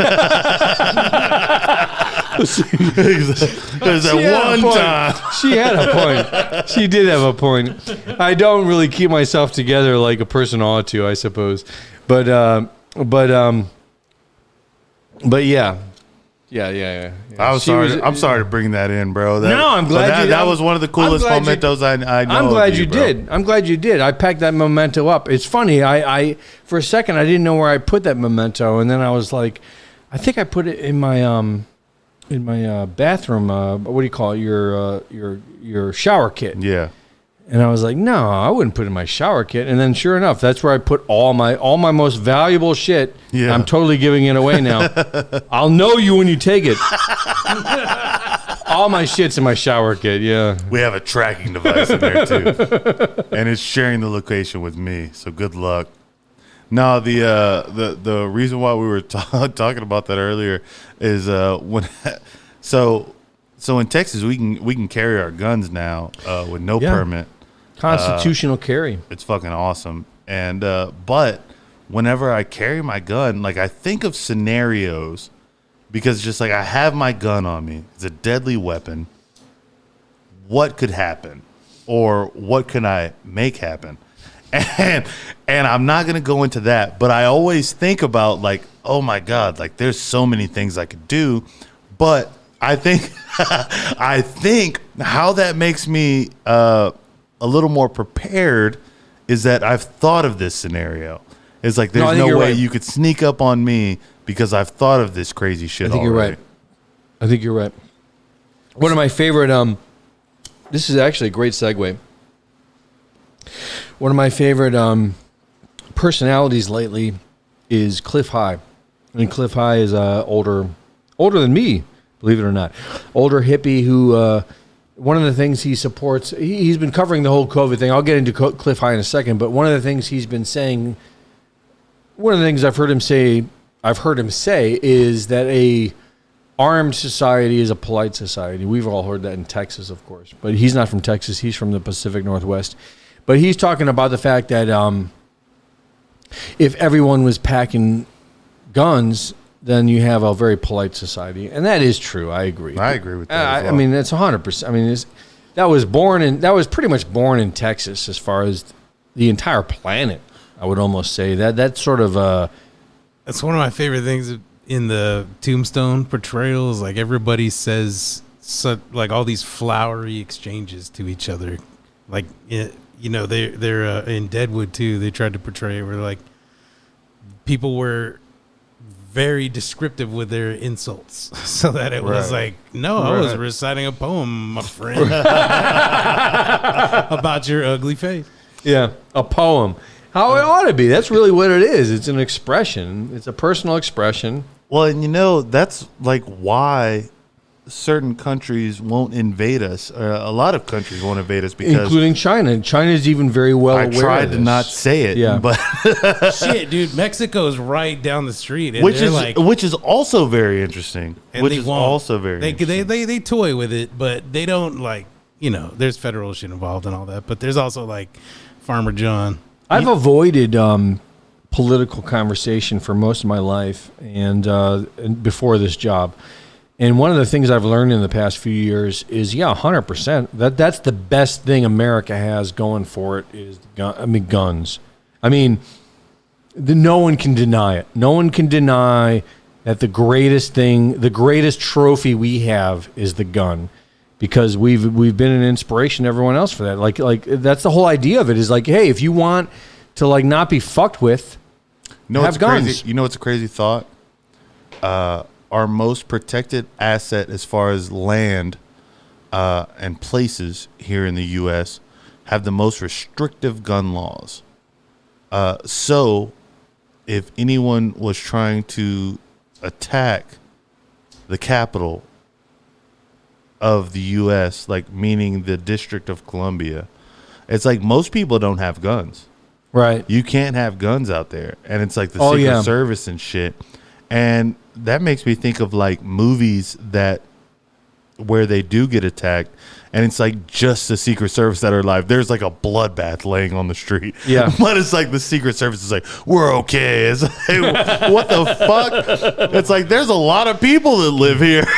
Yeah. More than just you. Yeah. These people just have like drywall walls. Oh my gosh, bro. There's been so many reports recently of like people, whether it be accidentally firing or firing at a home invader, or regardless of what it is, of next door neighbors getting fucking shot. Whether it be, fucking just an injury or fatal, and it's like people, I feel like if people had more training in these instances, speaking of, we'll move to this after I go take a piss. But Alec Baldwin. Oh my God! Here we go. Oh, I'm glad you brought up Alec Baldwin. Hold on. While you're taking a piss, right. I will ramble about it. Hey, don't go crazy though. I won't go crazy. Promise. I promise. All right. Because once you said you're gonna take a piss, I actually felt a little jealous and said, "You go first. You go first." Are you sure? Yes, 100%. Nice. I'm gonna set the stage for Alec Baldwin. All right, set the stage.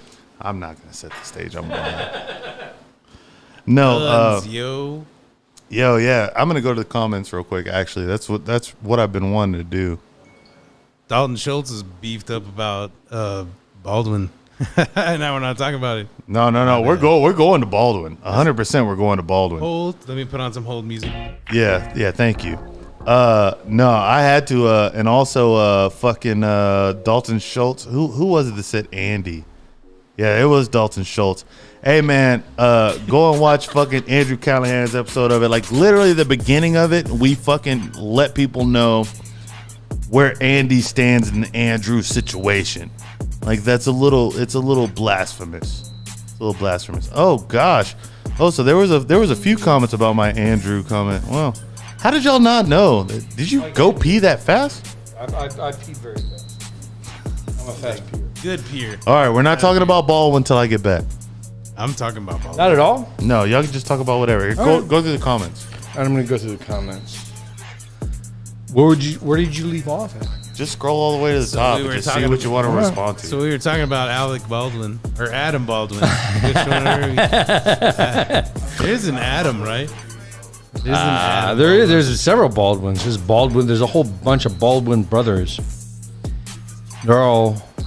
Oh, I promised I wouldn't say that word on the show. Uh-oh. I was gonna say the Cunts. F word. No. Fuckers. Is it crazy that faggots has become worse than cunts?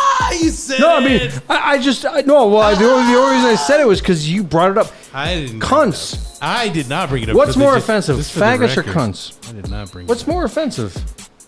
It used to be cunts. It used to be cunts. I feel like cunts are more offensive. But now it seems like faggots. Drew does not like us talking about No, he doesn't want cunts you to and say that faggots on the show. If we weren't banned before, we're banned now. Yeah. Stop being a cunt. He's not enjoying his bathroom break right now. If he can hear us talking. All right, I'm going to look through these comments.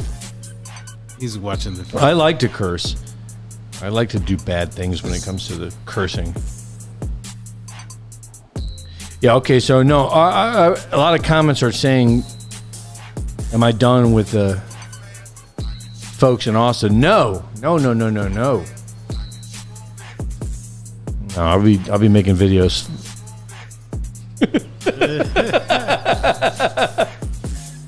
Where'd you get that?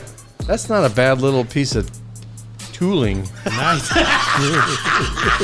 He's trying to grab this pipe, Greg. The Dick Jokes Light. make it to the show. Welcome to the show, Dick Jokes. Fucking shit. You know what that pipe reminds me of? It keeps going. Your father.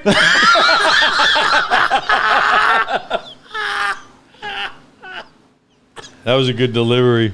I mean, don't ever say Marcos isn't a good actor. It keeps going. I tell you what, man. All this is. I think the Dasher's here.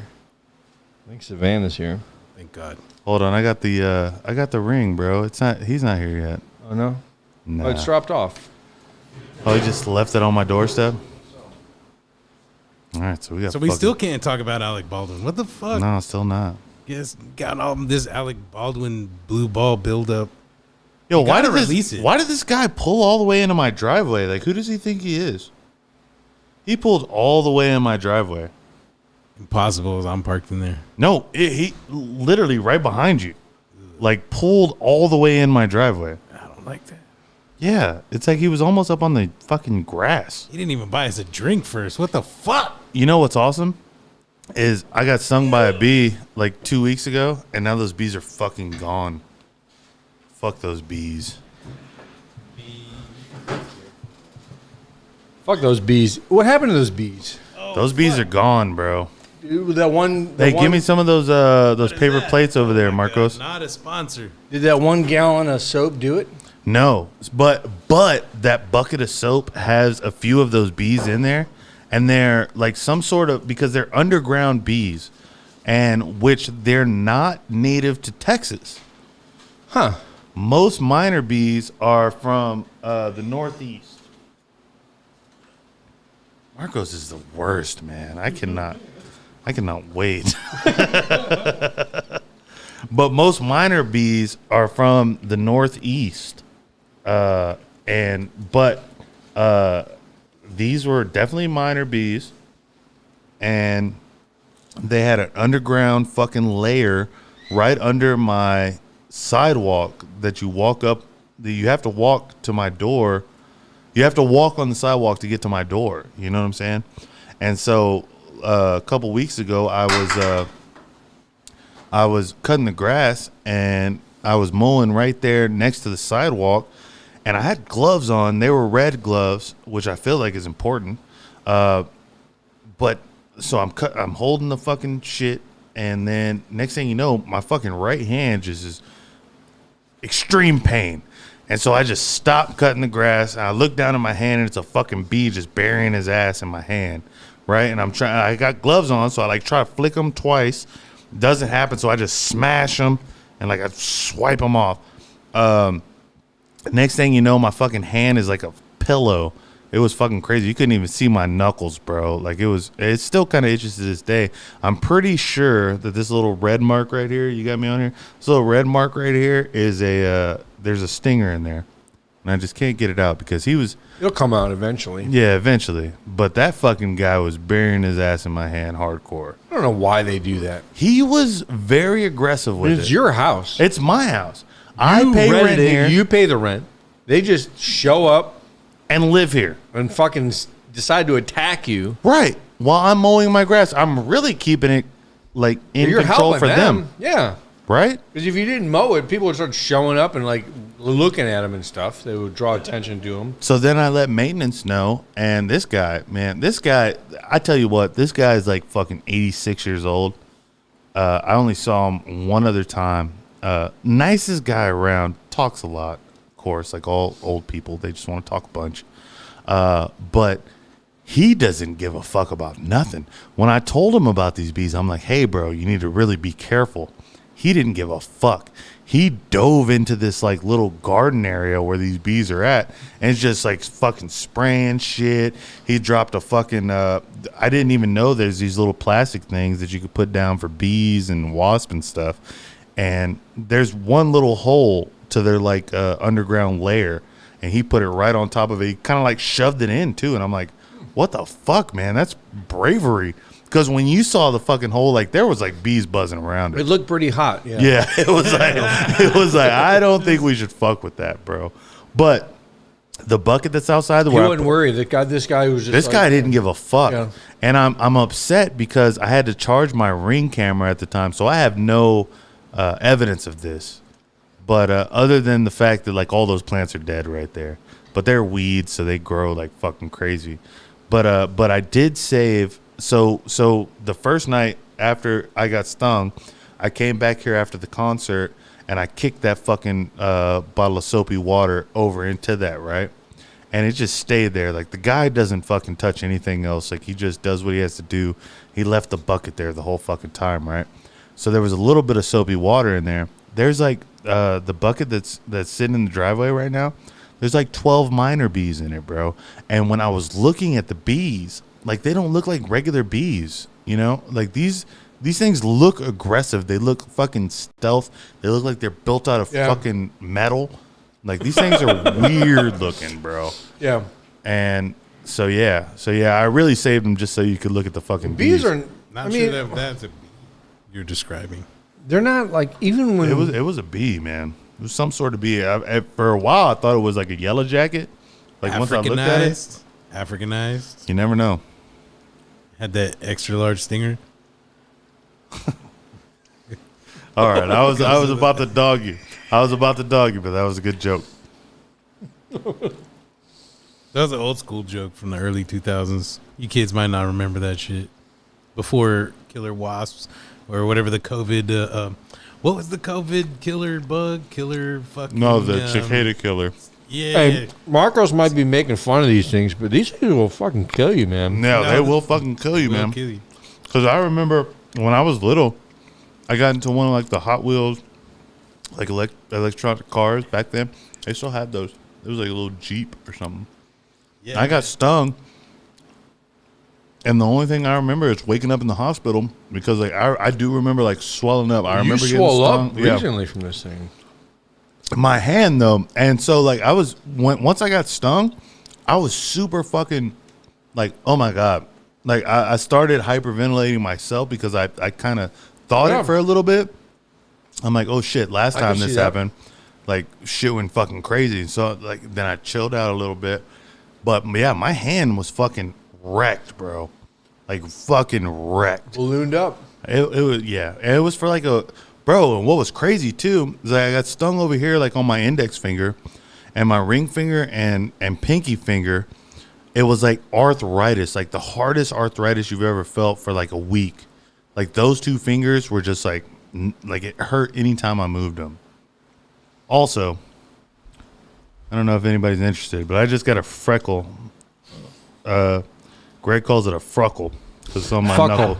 I think fuckle, yeah. Fuckle. On my left middle finger. I've been trying to get it off all day, so it is like the size of a cell too. So it's like you're turning black cellularly. Yes, exactly. Okay.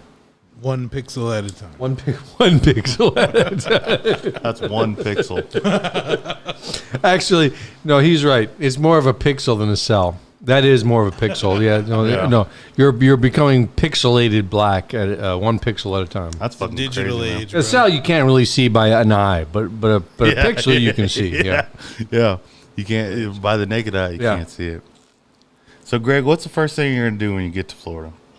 Once you move in, like you're all settled. Once I move in, Yeah. I've already thought of that. I'm gonna get some fish and chips.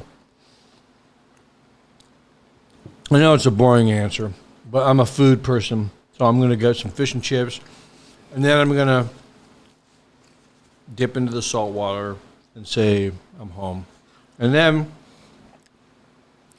I'm gonna adopt the whole new local accoutrement of worries and stresses about the world, and adapt to my new world.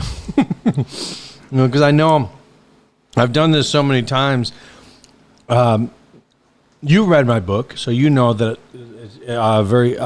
moving around the world has been a very common part of my life. So I know at this point I'm not really escaping anything. It's just more of like a journey. I don't really know what I'm going to Florida for until I get there. You know? Oh, that's an interesting thing to say. Like, well, I know that from experience. Like, I have my ideas now. I could tell you right now why I'm doing it, but I also know from experience that all those reasons are bullshit. Basically, I won't really know. Oh, maybe not, but I won't know for sure until hindsight, until I sort of discover, exactly what it is that I'm there for. There it is. It's that sound. It's that little weird digital blurb sound. Brett McGovern. Okay, so we need. So we had 10, 12. So we need $8 more to take one more shot. Brett McGovern for $2 said, "Yo, boys, ask Greg about the Albigensian Crusade. Albigensian Crusade. Sounds vaguely familiar. Can I look at it? Yeah. Wow. I don't think I've ever seen that. Albigensian Crusade. I think it's something for Al Jazeera. Prince Ali, mighty is he, Ali Ababa. Strong as 10 regular men. That's from what's that from? That sounds familiar. That's Disney. That's Prince top Ali, propaganda. mighty is he, Ali Ababa. What do you mean? What is that from? What's it from? I mean, I've seen it, but I just don't recall. Dun, dun, dun, dun, dun, dun, dun. I don't remember the words in that Prince part. Ali, da, da, da, da, da, da, da. I can Robin show Williams. you the world. I can guess. I can No, guess no. what it is because I know you. goes like this. magical It goes like, place you never I knew. can show you the world. Because you. I'll be Jasmine. Oh, you are not my Jasmine. Because you played this character, didn't you? I did. No. I did for a day. They wouldn't allow me to continue. I had too many tattoos. You abuse the power of Prince. And what's the question? The question is. Temptation is great. Who knows, man? That guy's making stuff I up. don't know. Yeah. Let me see what we got. And then there's a Aladdin song question. Now this Drew knows the answer to. Yeah. Well, yeah. Why do I know that Aladdin song? Because I worked at fucking Disney. I was Aladdin for a day, but I couldn't afford the makeup to cover up my tattoos at the time because they paid us under minimum wage there. Because Disney, and the thing about Florida is, give me some music, Marcos. Can we have a good time? Can we have a good time at some point? Thank you. The thing about Florida is they don't give a fuck about people, honestly. But what's I great believe that. No, is they yeah. do at the same time. It's Yeah. like fend for yourself, make it happen. But that's the way you gotta turn down just a little bit, Marcos. But that's the way you gotta. But that's the way you gotta make it. Yeah. It's like you go into the corner store and your mom wants something and she gives you $1 and it's like that's not enough. It's like make it enough. Yeah. That's Florida. It's like that's fucking Florida. Come on, Greg. You had a little pizza. Shouts to Marcos. Shouts to Jess again. We're up 6-2. Go Astros. You know, my problem with taking shots is, and I think it's my problem with like drinking any type of liquid. When I drink, and unless I'm drinking from something like this, like I could drink from this or like a can of Dr. Pepper and I could just like swallow it just straight up, like just drinking it. But it's like if I'm drinking something out of a foreign object, like even a bottle, like even a Dr. Pepper bottle, I can't like I take a sip, I hold it in my mouth, and then I drink it. So I think with shots, He holds it in his I hold it in my mouth, and it's really as fucking dumb as it sounds, and as much as it makes you think of cum, Marcos. What I'm hearing is foreign objects. What I'm hearing is if your body was able to produce the liquor, you'd have no problem drinking it. No, I think if the liquor is poured in, so if I had that exact same whiskey mixed with Dr. Pepper sitting in my glass right now, I could sit there and just chug the shit out of it. I see. It's the way it's delivered. I think it's a little too unflavorful. It's a little aggressive. And I don't appreciate the way it's coming at me so like hard. So if these fucking people would just send it to you with Dr. Pepper, then it would all be good. These That's what you're people. saying. These people. Well, I know that sounds a little harsh, but I'm just trying to get the message home that if you really want to make Drew happy, bring it to him with a little Dr. Pepper, for God's sake. Yes. No, I totally agree with that. As a sentence, yes. Like that's where I'm at. Yo, we're fucking grubbing on Via 313 right now, man. Via 313 with like when Marcos mentioned pizza earlier, like I was a little turned off. I'm not even gonna lie. Like the first thing I thought about, I was like pizza. Like, oh fuck. Austin, if you want pizza, you gotta get this Via 313. Dude, when I first moved to Austin, I used to love fucking Home Slice. And Home Slice is still really good pizza, but Not it's bad, yeah. so fucking greasy it makes me sick. Yeah. Like I can't just sit there and eat it. And I never used to like deep dish pizza like Via 313 makes. But this is a premier pizza, honestly. For Austin, yeah. For Texas, I mean, I think for the South, if you want premier pizza, you really want to go up north, but in colder weather climates. But if you find yourself in the more southerly hemisphere climates, then yeah, you're limited to a certain amount of pizza quality. I tell you what, the dollar pizzas that are in New York are pretty good. They're more along the lines of like what we used to get in the lunch line at school, and I used to love that pizza. Bad pizza is pizza nonetheless. Exactly. Well, pizza is kind of bad. Like by definition, pizza is pretty shitty. I mean, it's basically just bread, cheese, sauce, and meat. Right. It's like a very simple, common kind of food. Like So- pizza was made for peasants. Yeah. In Oh, it's peasant food. Yeah. yeah, and so it's like, but if you can, regardless, you don't even have to spice it up.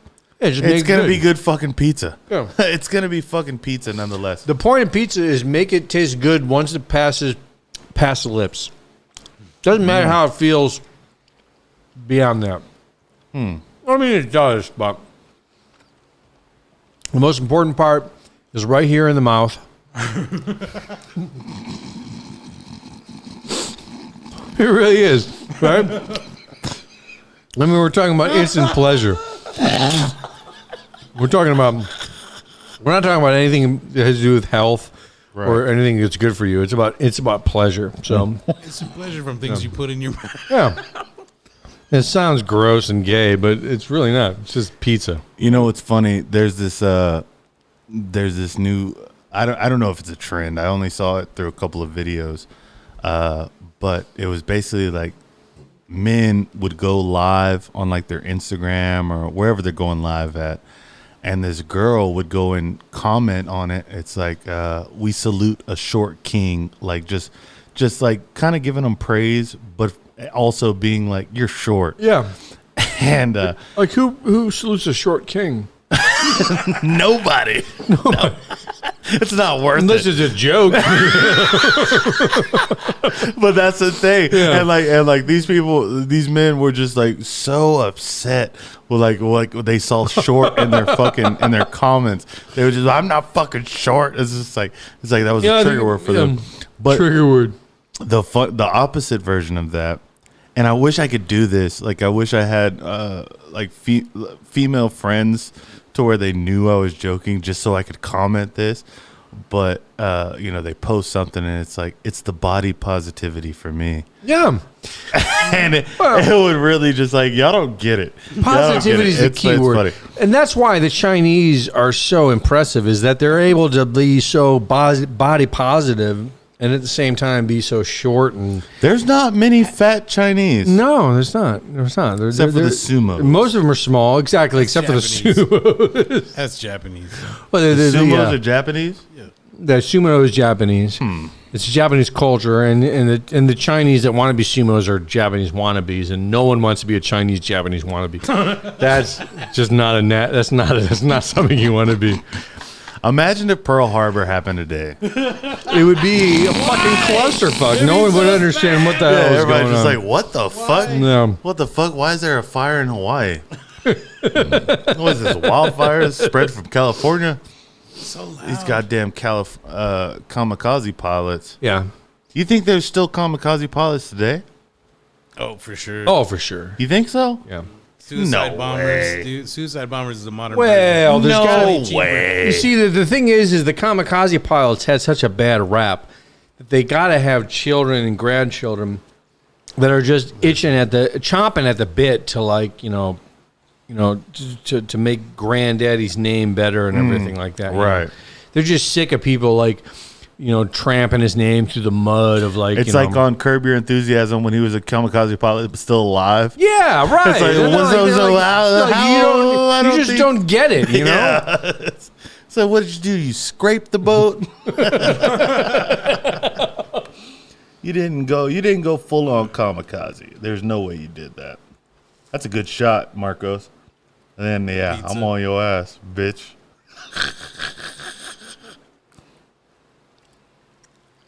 No, Curb Your Enthusiasm just released the first episode of season 11.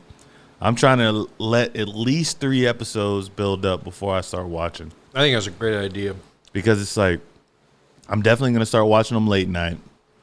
And I don't want to, because I hate, the bullshit about like HBO and Showtime and shit like that.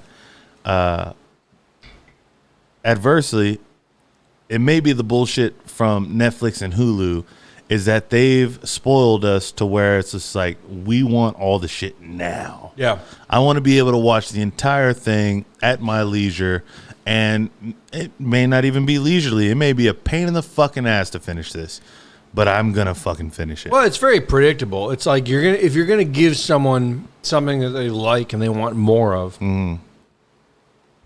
then a lot of people are going to get frustrated that they can't have that what they want more of right now, and that's exactly how it is with TV. So yeah, I was very excited about Curb Your Enthusiasm, but I was more excited about it when I heard you propose your strategy of just ignoring it until you have at least 3 episodes in the fucking barrel, because that's the way to do it. Because otherwise, you're just going to be pissed. Yeah. It's just going to be a disappointment. Say I'm going to watch a 45 to 50 minute episode, and then what? And then what? And then I'm just going to sit around wanting more of it. Yeah. Right.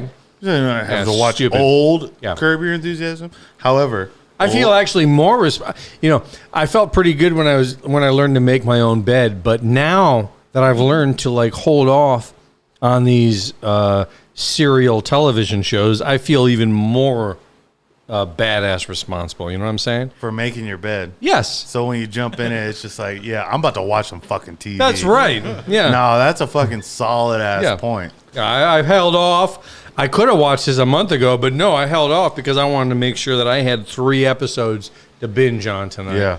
So I held off. It's I was I a could good boy. fall asleep on the third Yeah. one. Yep. And you know what? I could pick it up from there 3 weeks later and have 4.5 or 3.5 episodes to watch. Yeah, but if you play it right and you just have your addiction just riding out. Hey, in Marcos, your did favor. you finish Squid Games? Mm-mm. All right, fuck you.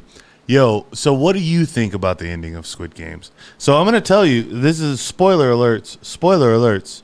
But so the creator of Squid Games, the guy that wrote it, and it got denied from 2008 until it got fucking made.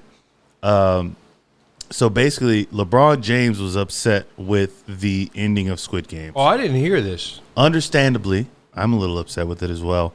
But he finally caught word of it and said, the funniest thing he said was, "I didn't say anything about Space Jam 2." which is a good fucking, because you didn't fuck with Space Jam like I fucked with Space Jam. No. Understandably. And you'll probably never watch Space Jam 2. No, I never will. But yeah. But I do know that LeBron was in Space Jam 2, and I do know that the great Jordan was in Space Jam 1. Yeah. And I do know that it's really almost impossible to follow up the great Jordan, even if you are the great LeBron. Doesn't matter. No. You can't really do it. No, there's no way. No. There's no way. Too many things have changed. Jordan did something to the game that no player has really ever done. And so to expect, I mean, it's very great in a competitive spirit to expect to follow up on that, but. And also with Space Jam, it was really I wouldn't say it was pioneering as far as like humans and cartoons, because there was Roger Rabbit. Roger Rabbit was super like Roger Rabbit played almost a lot porno. of games. Yeah, no, that was super porno. That was porno, like cartoons mixed. And then they brought in Lola Bunny. And then they fucked off Lola Bunny in Space Jam 2, in my opinion. Like Lola Bunny. Do they have the sexy bunny in Space Jam 2? Space Jam 1, she was a sexy bunny. Okay. Second, she wasn't so sexy. She was more tomboyish. They were backpedaling. It sounds like to me. I mean, you got LeBron in a fucking film that's going to be seen by everybody. You know, in a time. Oh shit! Where we at? Shit. Okay, on the Saki, my boy Saki, man. This is my other cousin Saki. All right, give me some music, man. Let's fucking. Hold on.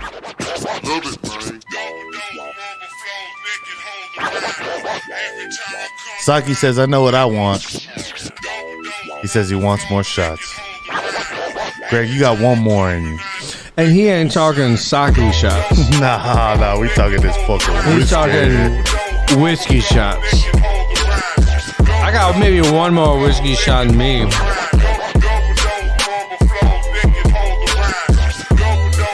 Because I ain't what I used to be.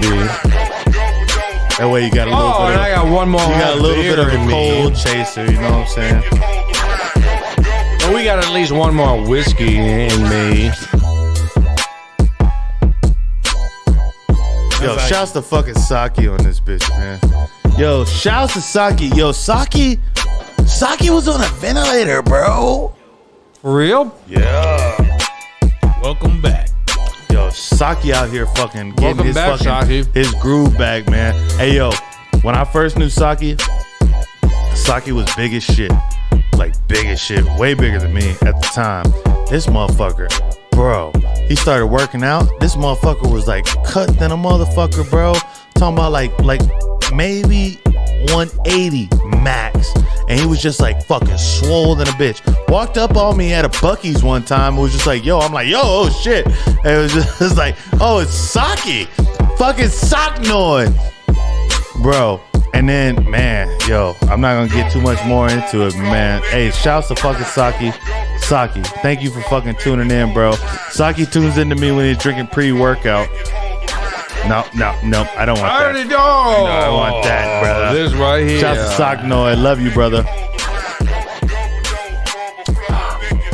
Socknoid about to get back into that 180 range.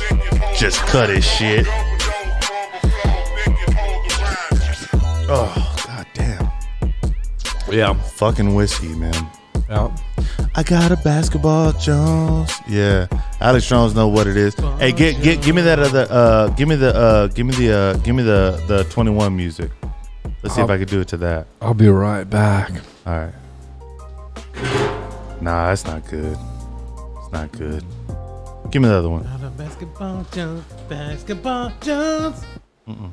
No. Nah, that one's definitely not gonna work. You going to the J27? Nah, it ain't gonna work. That's all we got. Yeah, that sucks. Basketball Jones. I got that record. Basketball Jones, me too. I grew up on that record. I had the cassette tape and the CD. It was orange. Basketball Jones. My older brother, JR. I got a my basketball dad had the Jones. whole collection between the two of them. I got a basketball Jones. Ooh, baby. Ooh. Basketball Jones. It's like Osmosis Jones, too. Mm-hmm. Hey, Chris Rock was doing his thing at that time. I got a basketball Jones. Ooh, baby. Ooh. We were just talking about that. Like, the last time I saw A confession. Chris Rock just did a horror movie. He was being serious. A mighty desire. And the last time he was serious, he A was a love for crackhead someone or something. in New Jack City. Ain't nobody listening to you. They listen to my Osmosis Jones, Basketball Jones. You talking about Osmosis Jones? I'm talking about New Jack City. You know, I've never seen New Jack City all the way through. Tell me about it. Who's in it? Chris Rock. No, I've never seen it. Chasing that rock. Chris Rock was a crackhead in there? He plays a crackhead. Wow. So what I hear from the new prequel to The Sopranos is it's Gandolfini's son. Yep. Yeah, it's pretty good too.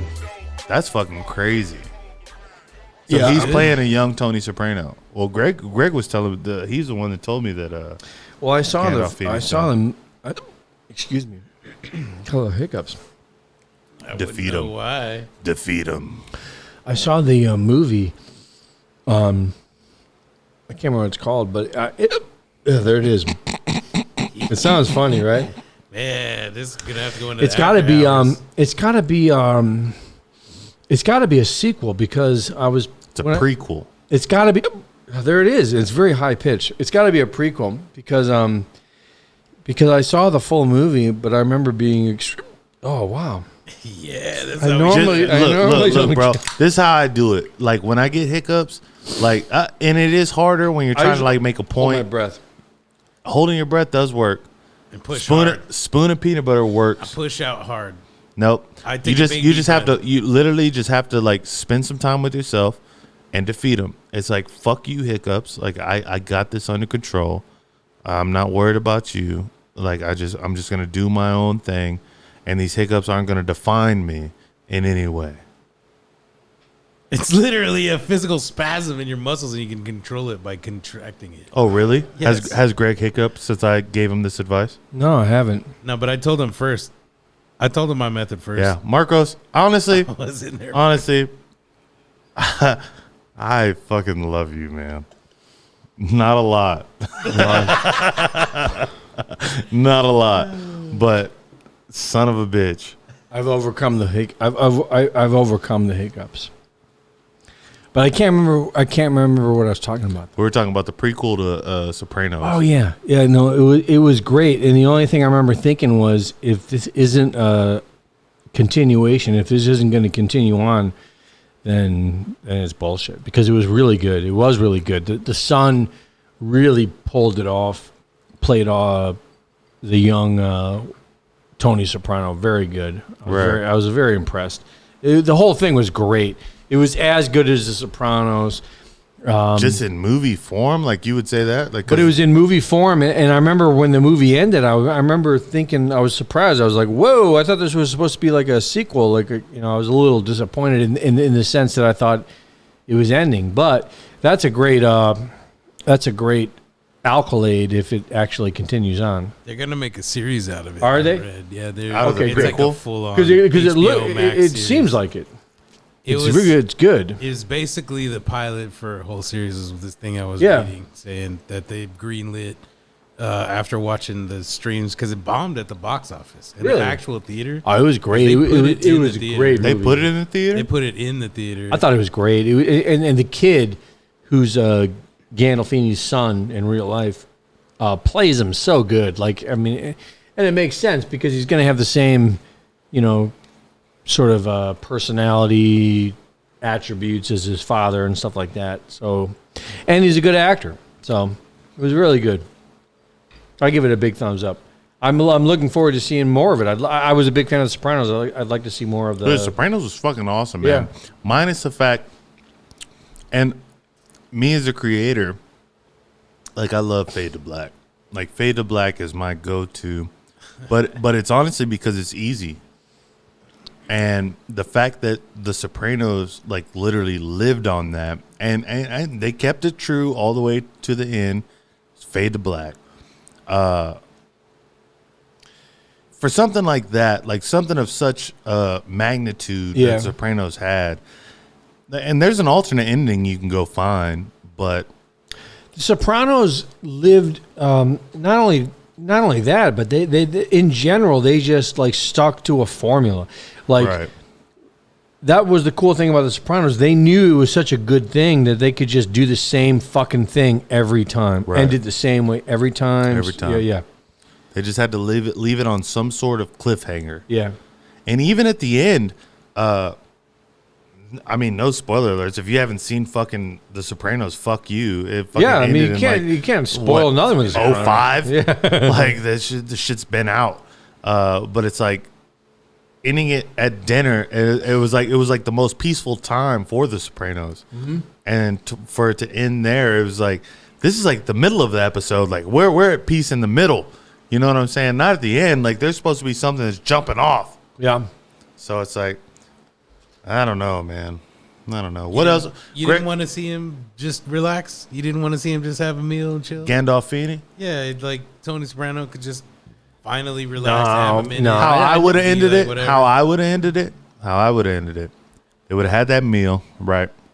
They would have went back home, and they're all just like gleeful, whatever. They're in the fucking they're in like the kitchen, they're having some wine, him and Carmela, and the kids are just old as fuck. They're just hanging out. I think Meadow has her boyfriend with her.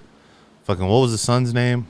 I forget the son's name. Can't remember the son's Who name. gives a fuck? Yeah. He was a piece of shit. Yeah, he was. But you know what? You know what Tony Soprano does? He looks out of the kitchen window, and the fucking ducks just fly back into the pool. That's right.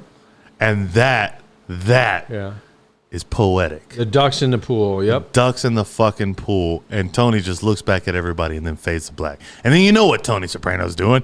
He's getting in the goddamn pool with these fucking ducks. Like, welcome home, motherfuckers. Like, where the fuck have y'all been? Son of a bitch.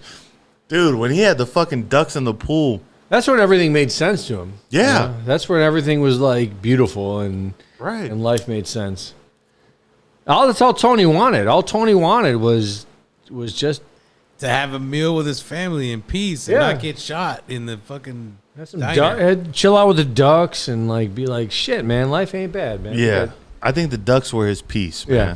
Like literally, so Halloween's upon us. Last Halloween, I didn't know if I was going to a party or anything like that, but I bought a white cotton robe because my next costume, no matter where I'm going for this fucking costume, is I'm Tony Soprano getting the paper.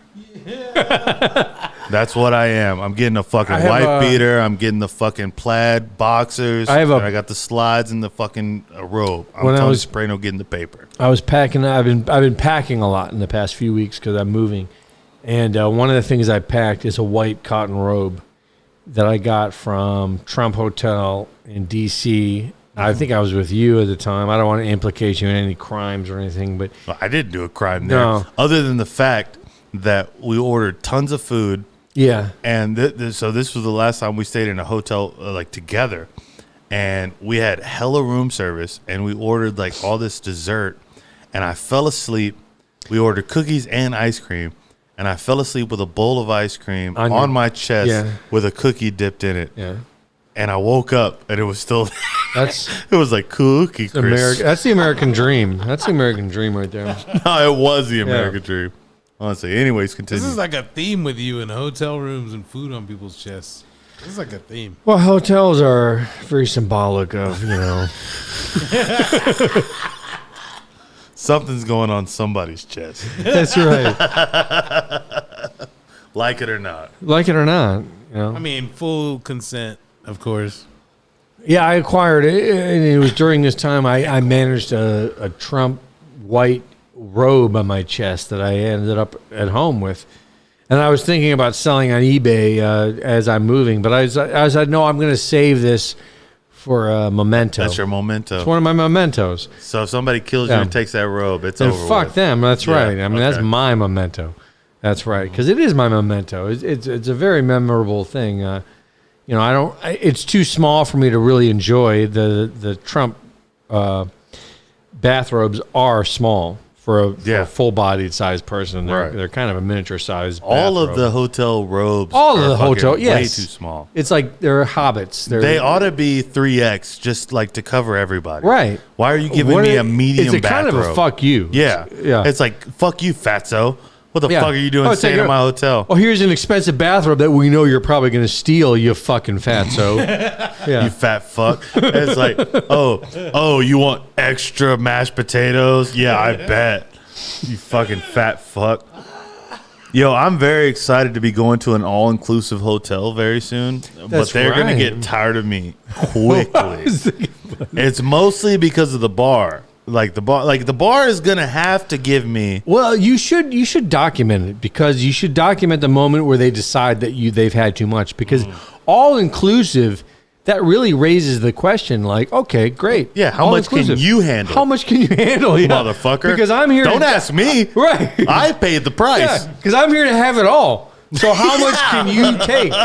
Like, you son of a bitch. So the thing is, too, we're staying in a beach resort, so. If you do a little bit of research, Mexico's beaches are federal land, right? So it's owned by Mexico. No resort can own that beach land. Okay.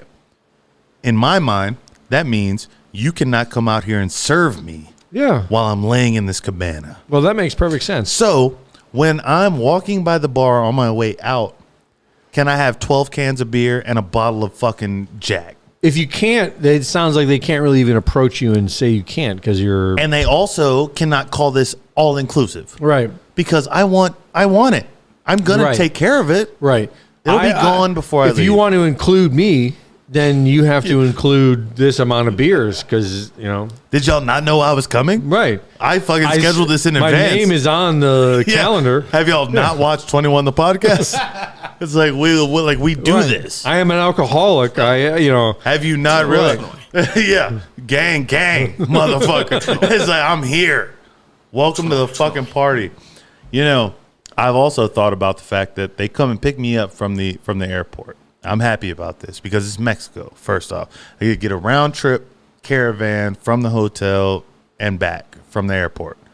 I wonder, because I don't know the drinking and driving laws of Mexico, and I don't think there is any due to not really. I don't think there can be. No, they're just.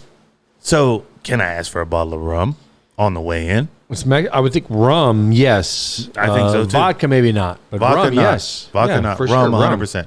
It's like, we're going to the beach. I would think rum they should offer you as soon as they pull you over and arrest you. They should be like, here's your bottle of rum. Yeah. You're just gonna have to spend a night in there. We'll get you some tacos. Right. Like this, it's right. nothing. The handcuffs are soft. It's not a big deal. It's like this is gonna get you through the night. Yeah. We'll get you in the morning. If you haven't bailed out by then, we'll bring you another. Right. Yeah, that's where I want to be.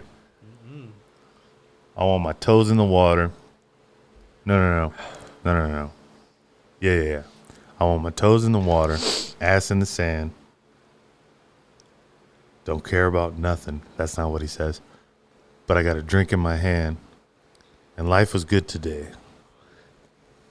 There's entirely too much of ocean real estate down here in South America for, not down here, but down there in South America, for them to try to, play weird. What's interesting about that is the amount of I didn't think about this until right now.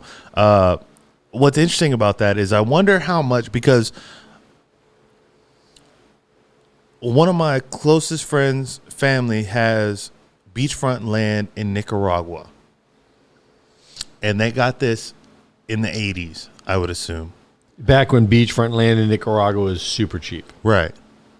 What do you think that is now? Like, do you think like they're sitting on a fucking gold mine? I would think so. Right? I would think beachfront land in Nicaragua right now is. But do you think beachfront land is going to be like for nobody now because of the population that we have? Like, there's enough people to line the fucking coast, any coast you're at. Oh yeah. Yeah. Or do you think that people just like, oh, I don't care about beachfront property? No way. There's no way that's a thing. It is though. There are. I mean, we see it here in America. There are like all kinds of prominent Americans. They're full of shit. Yeah. But they're still playing that off like, oh, we don't care about beachfront property. Blah blah blah. Fuck that. No, they're full of shit.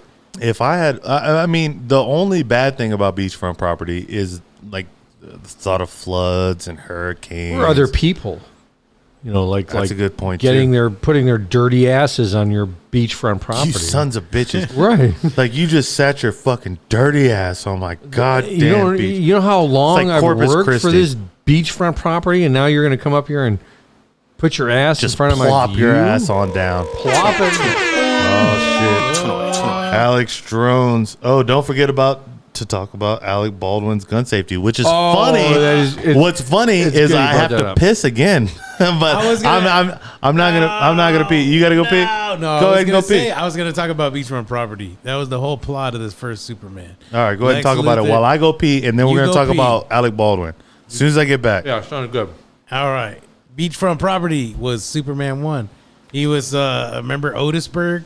He was laying out the whole plan. He was gonna bomb the San Andreas Fault. Oh shit! Who did it now? Another 5 from Jessica. Put your fucking expensive. Oh. Shut up! Go pee. You're just peeing ass. He was gonna bomb the San Andreas Fault and knock California off into the ocean. That was in a movie, and right? Arizona was going to be Arizona Bay because he was going to knock California off the San Andreas Fault, and he bought up all the property in Arizona that was worth shit. It was like nothing desert, and that was the whole scheme, was that now he was going to be the owner of the most pristine beachfront property in America on the West Coast. And little Otis was trying to get Otisburg right in San Francisco. So. I've heard if you're smart enough and you buy it at the right time, you could get beachfront property right on the San Andreas Fault line. I think that's what you were just saying there. Arizona Bay. And then when that shit drops in the water, you got it on the beach. Arizona Bay. That was also a Bill Hicks album. It was probably one of the best. Yeah, Bill Hicks doesn't get enough credit these days, actually. I think he was a little harsh, and a lot of people tried to forget about him, but I was just thinking about him the other day about his whole advertising marketing thing, and we've gotten a little soft, I think, since Bill Hicks. Bill Hicks was a little badass. Yeah. We need more Bill Hicks. We need more Bill Hicks. Fuck Bill Hicks. He can suck my dick. I'm going to take a How shot. rude. That guy's dead, dude.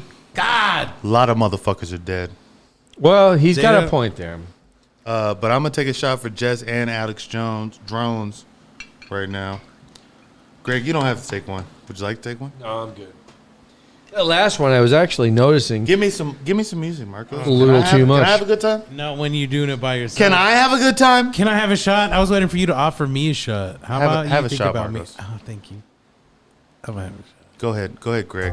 I'm sorry Marcos keeps interrupting you. He's like the biggest interrupter. Oh, Greg's out of here. He's like, stop bitching about Marcos. That's what he was saying. Yeah. He's like, be nice. Good luck. Be nice. Shouts to Jess. Shouts to fucking. Oh, I got to see the Astros score real quick.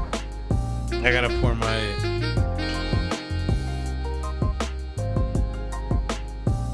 Yo, are we fucking winning? right. Yeah, you fucking right. 7-2. Top of the ninth. Yeah, I'm not even worried about the Astros winning the World Series because they're gonna win it. It's like no big deal. There's so much symbology for the Astros winning the World Series this year. It's like, one, my boy Chato. Two, my boy Vinny got a fucking whole episode on ESPN. Come on in, Greg. You ain't ruining nothing. My boy Vinny got an entire episode on ESPN. I don't even know if I talked to you about this, Marcos. My boy Vinny, bro, got an entire episode about his bet that he made on the Astros winning the World Series before the season even started. The last time the Astros won the World Series. Like, it was like a whole fucking 35-minute episode on ESPN. About Crazy. one bet. Yes. And like he had a whole sit-down interview. It's like everything like that. It's just like another thing about the Astros is just like, we're from Houston. So I would we do have to our make shit. at least $50,000 before I sat down and talked about a bet. A bet? Yeah, I'd have to make at least $50,000. You know, speaking of that, what we didn't talk about today was Shib. Yeah, Shib is everybody going buys fucking some nuts. Shib. Yeah, everybody buys Shib right now. I want to see what it's at right now. Goodness. So Shib, I think, is going to lose one of its zeros by tomorrow.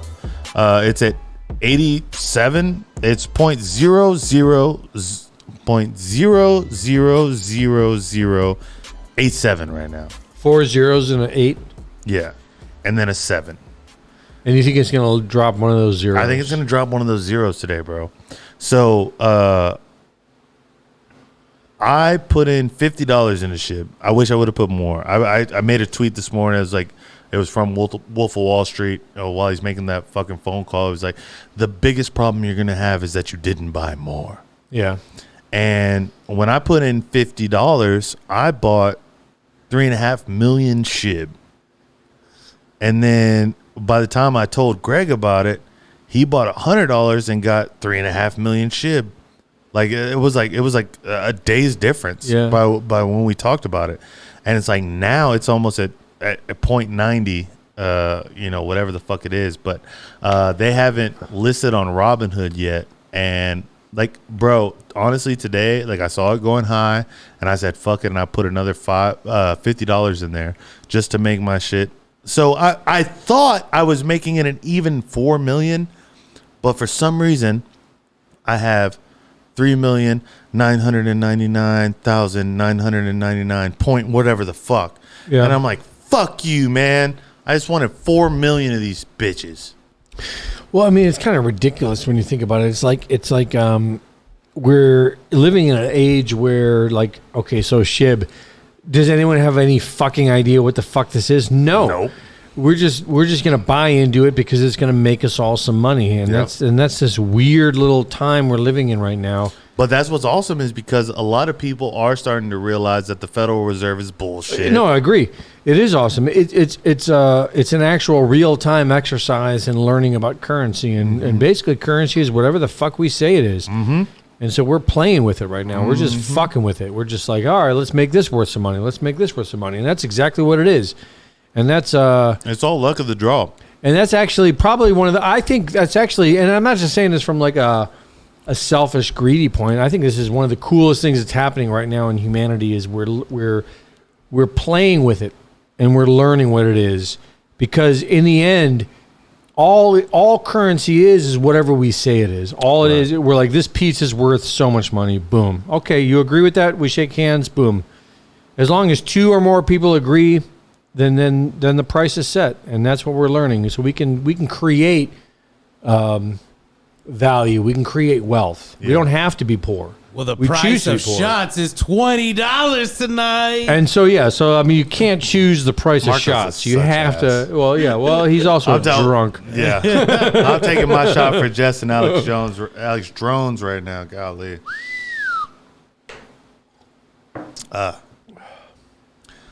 Something that y'all know nothing about.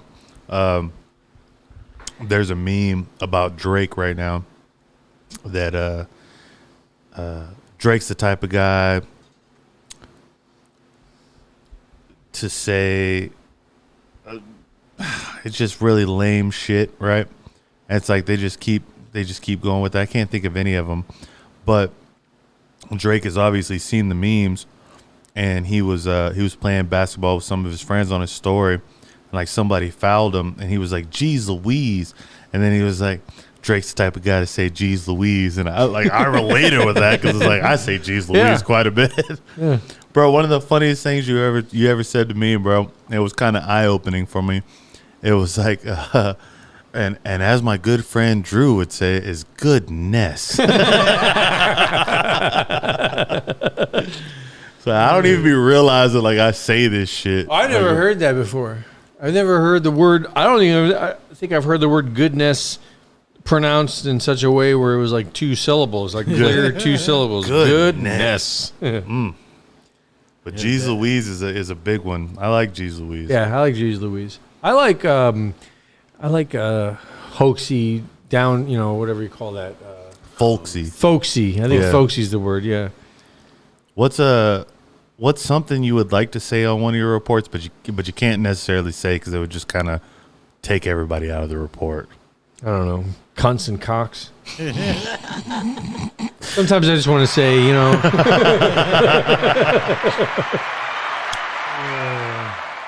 sometimes I just want to remind everyone like where it's all at. That's where it's at. It's like you're talking about like old school like Neanderthals, and it's like imagine how many cocks this one. If people could get beyond, back in the late 1800s when we were looking at Sasquatch. If only the people back then could get over the amount of cunts and cocks and balance it out. If only there was enough time. So many cunts and it's not about cunts and cocks. It's about truth and time. It's about time. It's about justice.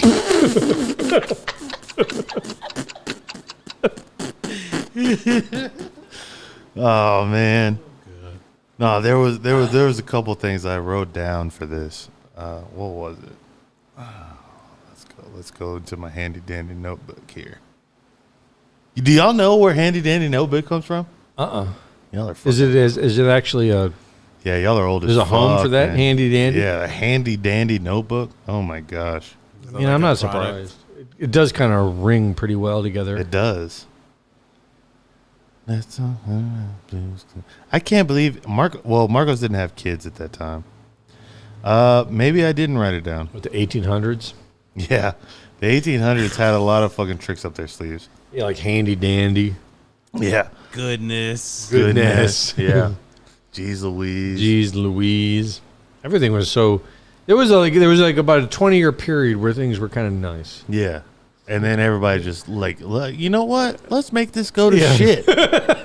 I'm fucking sick of being like, this is so boring. Like having a great life. This is going nowhere. We're trying to make this go somewhere nice. It ain't going nowhere. Let's just, you know what? Barrel it down into the ground. We're gonna pump the brakes on the niceness. Greg, what if you could do reports like, so you do reports for a company, but like what type of reports would you like to do? Oh, I'm doing exactly what I would like to do. I work. There's some reports that you've stood off from. Okay, well, since you put it that way, I already talked about this today in the show. If we weren't under fire so much, if I didn't feel like our future was, like. Oh yeah, I got you, Socknoid. You know I'm bringing you a fucking shot glass, bro. You know I'm bringing you a shot glass. He knows the handy dandy notebook. Who knows the handy dandy? Socknoid knows the handy dandy notebook. Motherfuckers don't know the handy. Let's go talk about Blues Clues, cause it's a great fucking day. That's Steve. You don't even know about Steve. I was already yet a man when it became Mira, mami. on TV. Mira. No. Mira. Mame. No mames, way. Bien para acá. No mames, way. You gonna take some? You need some more? Yo lo tengo. Oh shit! Fucking idiot. Yeah, just pour it all over the computer. Marcos is the biggest piece of Show's shit. over. Show's God over, folks. damn, I hate how big a piece of shit Marcos is sometimes. He's a man. You can't have a reputable show, and that's why I'm here. Period. Cheers, sock Noah, and you fucking right. Salud. Let's all talk about Blues Clues because it's a good fucking day. You know what? I think that's the way your platform should go, bro. If you really like, man, Blues Clues? holy shit. Yes, bro. This is the way you take the conspiracy beast to the next level, bro. All right, I'm here. I'm all ears. Okay, so you basically point out a bunch of shit, right? Into like the realm of whatever the fuck you're talking about, right? And then you look at the camera and you're like, well, which way do you think they're going, folks?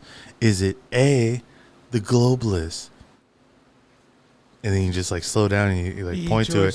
You gotta let the people that are like watching the shit like know. It's like, is it A, the globalists? Is it B, George Soros? Or is it C, the LGBTQ community?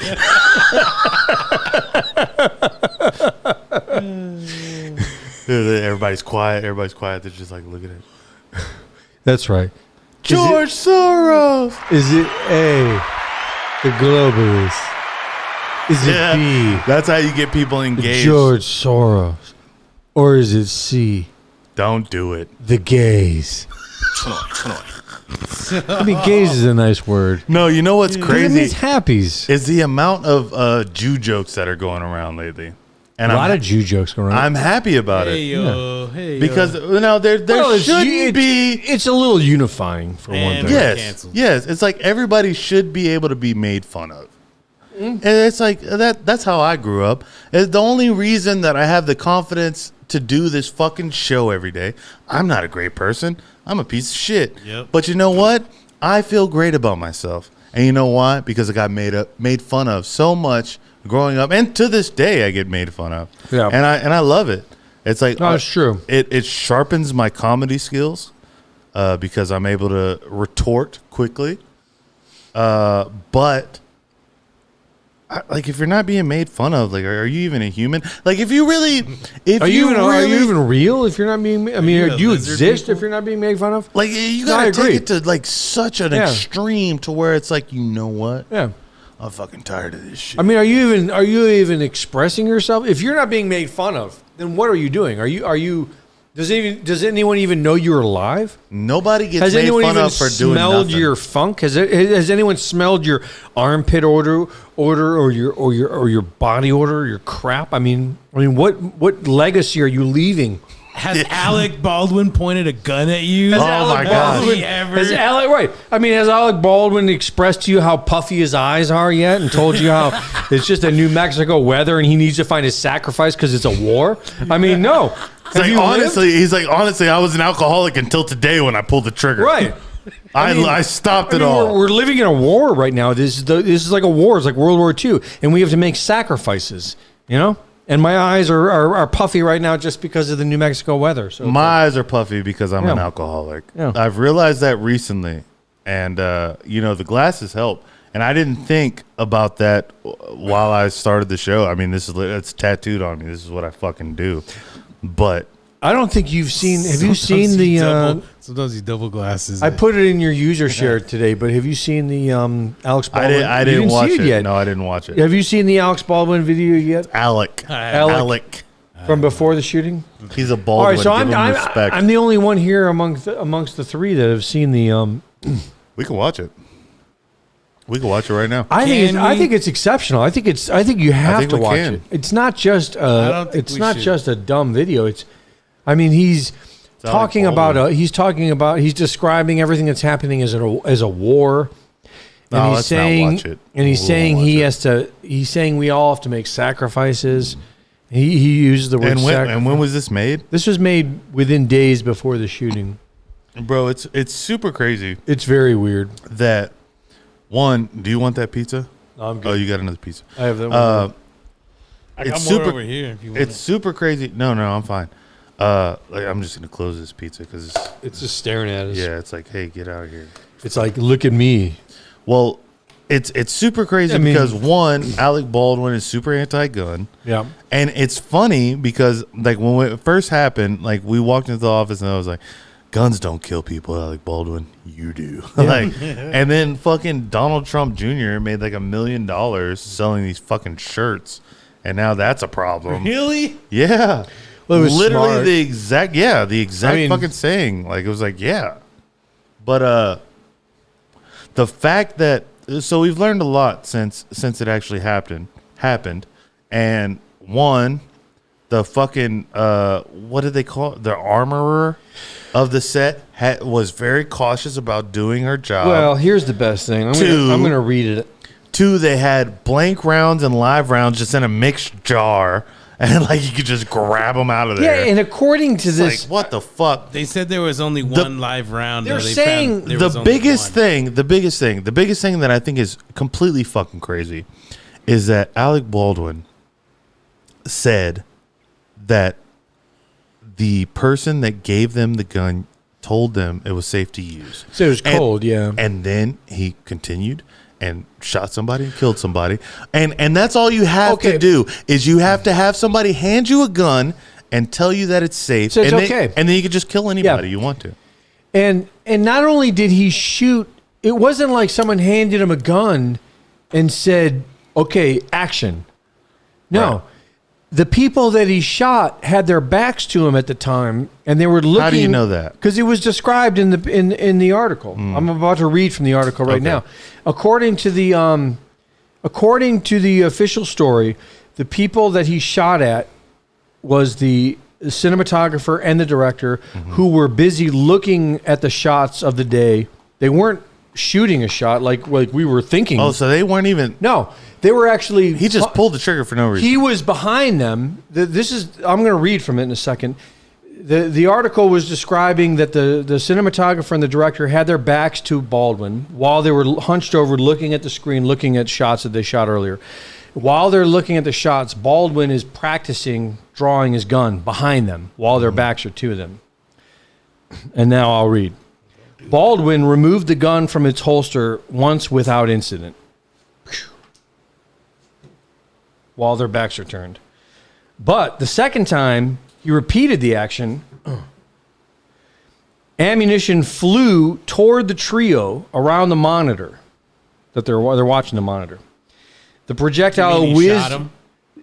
Well, yeah, but they didn't want to write that because they fucking are too busy sucking his dick. Because Alec Baldwin. The projectile whizzed by the camera operator, but penetrated Hutchins near her shoulder. So he didn't shoot her. He just pulled the gun from the holster. Ammunition flew out of the holster and accidentally penetrated her while she had her back to him.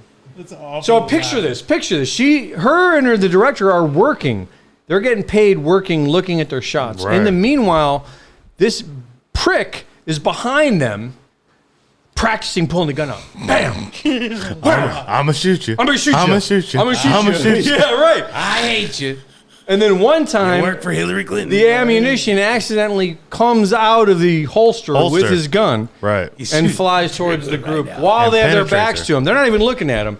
They He don't even pulled see that what's gun coming. so hard out of his holster that it penetrated. Unbelievable story. Unbelievable And story. then wounded the person behind her. Because I wasn't even at first.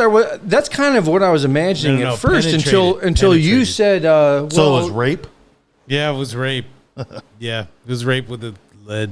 Go ahead, Greg. Well, I wasn't even thinking. The whole time I was thinking of this at first until you suggested, well, they're probably aiming the camera at him and they're shooting like a POV of the gunshot. But that's not it. It was very explicit. It said they weren't shooting anything. They were actually looking at the shots on the monitor while Alec Baldwin was behind them playing with his gun and accidentally shot them. You know, it's fucking crazy. He's gonna get off, man. And then you watch the video of him. I He's don't gonna think get off. you've even seen the video of him yet, but there's a No, video I've of seen him just within days before, and the guy looks like he's on drugs. You know, I mean, it's just the craziest story in the world. Well, it really and, is. and then they were pulling up like old tweets. Is like, how does it feel to accidentally kill somebody? Right. Oh, Alex says, I wonder what it's like to accidentally kill someone. Well, now he knows. That's fucking nuts, bro. Totally nuts. Like, what the fuck? Because it's like if so in our what the fuck was it called when we had Harrison behind the fucking dumpster? What was it called? Oh, the short film? Yeah, what was it called? Son of a bitch, what was it called? Verboten. It was called Verboten. But do you remember how many times we looked in that revolver? Like, we looked in that revolver multiple times. Because we didn't want to kill our friends. We don't want to fucking kill anybody. It's like, geez, golly. And It's nobody was paying us the fucking rate, the whatever. Right, this guy just made millions regardless. Regardless, he's got his millions in the fucking It's bank. such bullshit. They make it sound like it's what's the game where you kill yourself? Russian roulette. They make it sound like it's a Russian roulette thing. Like it's like, hey, we got a gun. It's a real gun. We don't know if it's got live ammo. Hey, it had We live got ammo a jar. yesterday. We got a jar. We just pull it out of. There's either live ammo or fucking blanks. And we're just going to throw them in there. I mean, give me a break. That's not how movies operate. Bro, because it's like, even if, like, there's definitely a lot of shots where I want the fucking barrel pointed straight at the camera. That's what I want. Yeah. But I'm going to put that bitch on a tripod and I'm going to get the fuck out of the way. Exactly, because you don't want to get shot or have someone you pay for killed. You don't want to go to jail. Right. And I filmed people at a gun range. And one time there was somebody that was shooting with us that had no idea how to deal with a gun. And at one point, and I knew the fucking gun was empty, but he like somehow just swung it around and it's like pointing at me. It's like, yo, I stopped production. Like, yo, what the fuck are you doing, bro? Yeah. Like, no, that's not how you handle a fucking gun. Yeah. And then he had some, his name was Let's not say people's. No, I'm not gonna say the name. It sounded very Middle Eastern. There we go. Yeah. Very, very jihadi. See, that's what I avoided. But thank you for filling in the blanks. Well, I mean, it's like fucking asshole. Sometimes things sound very jihadi. You can't help it. No, that is true. Yeah.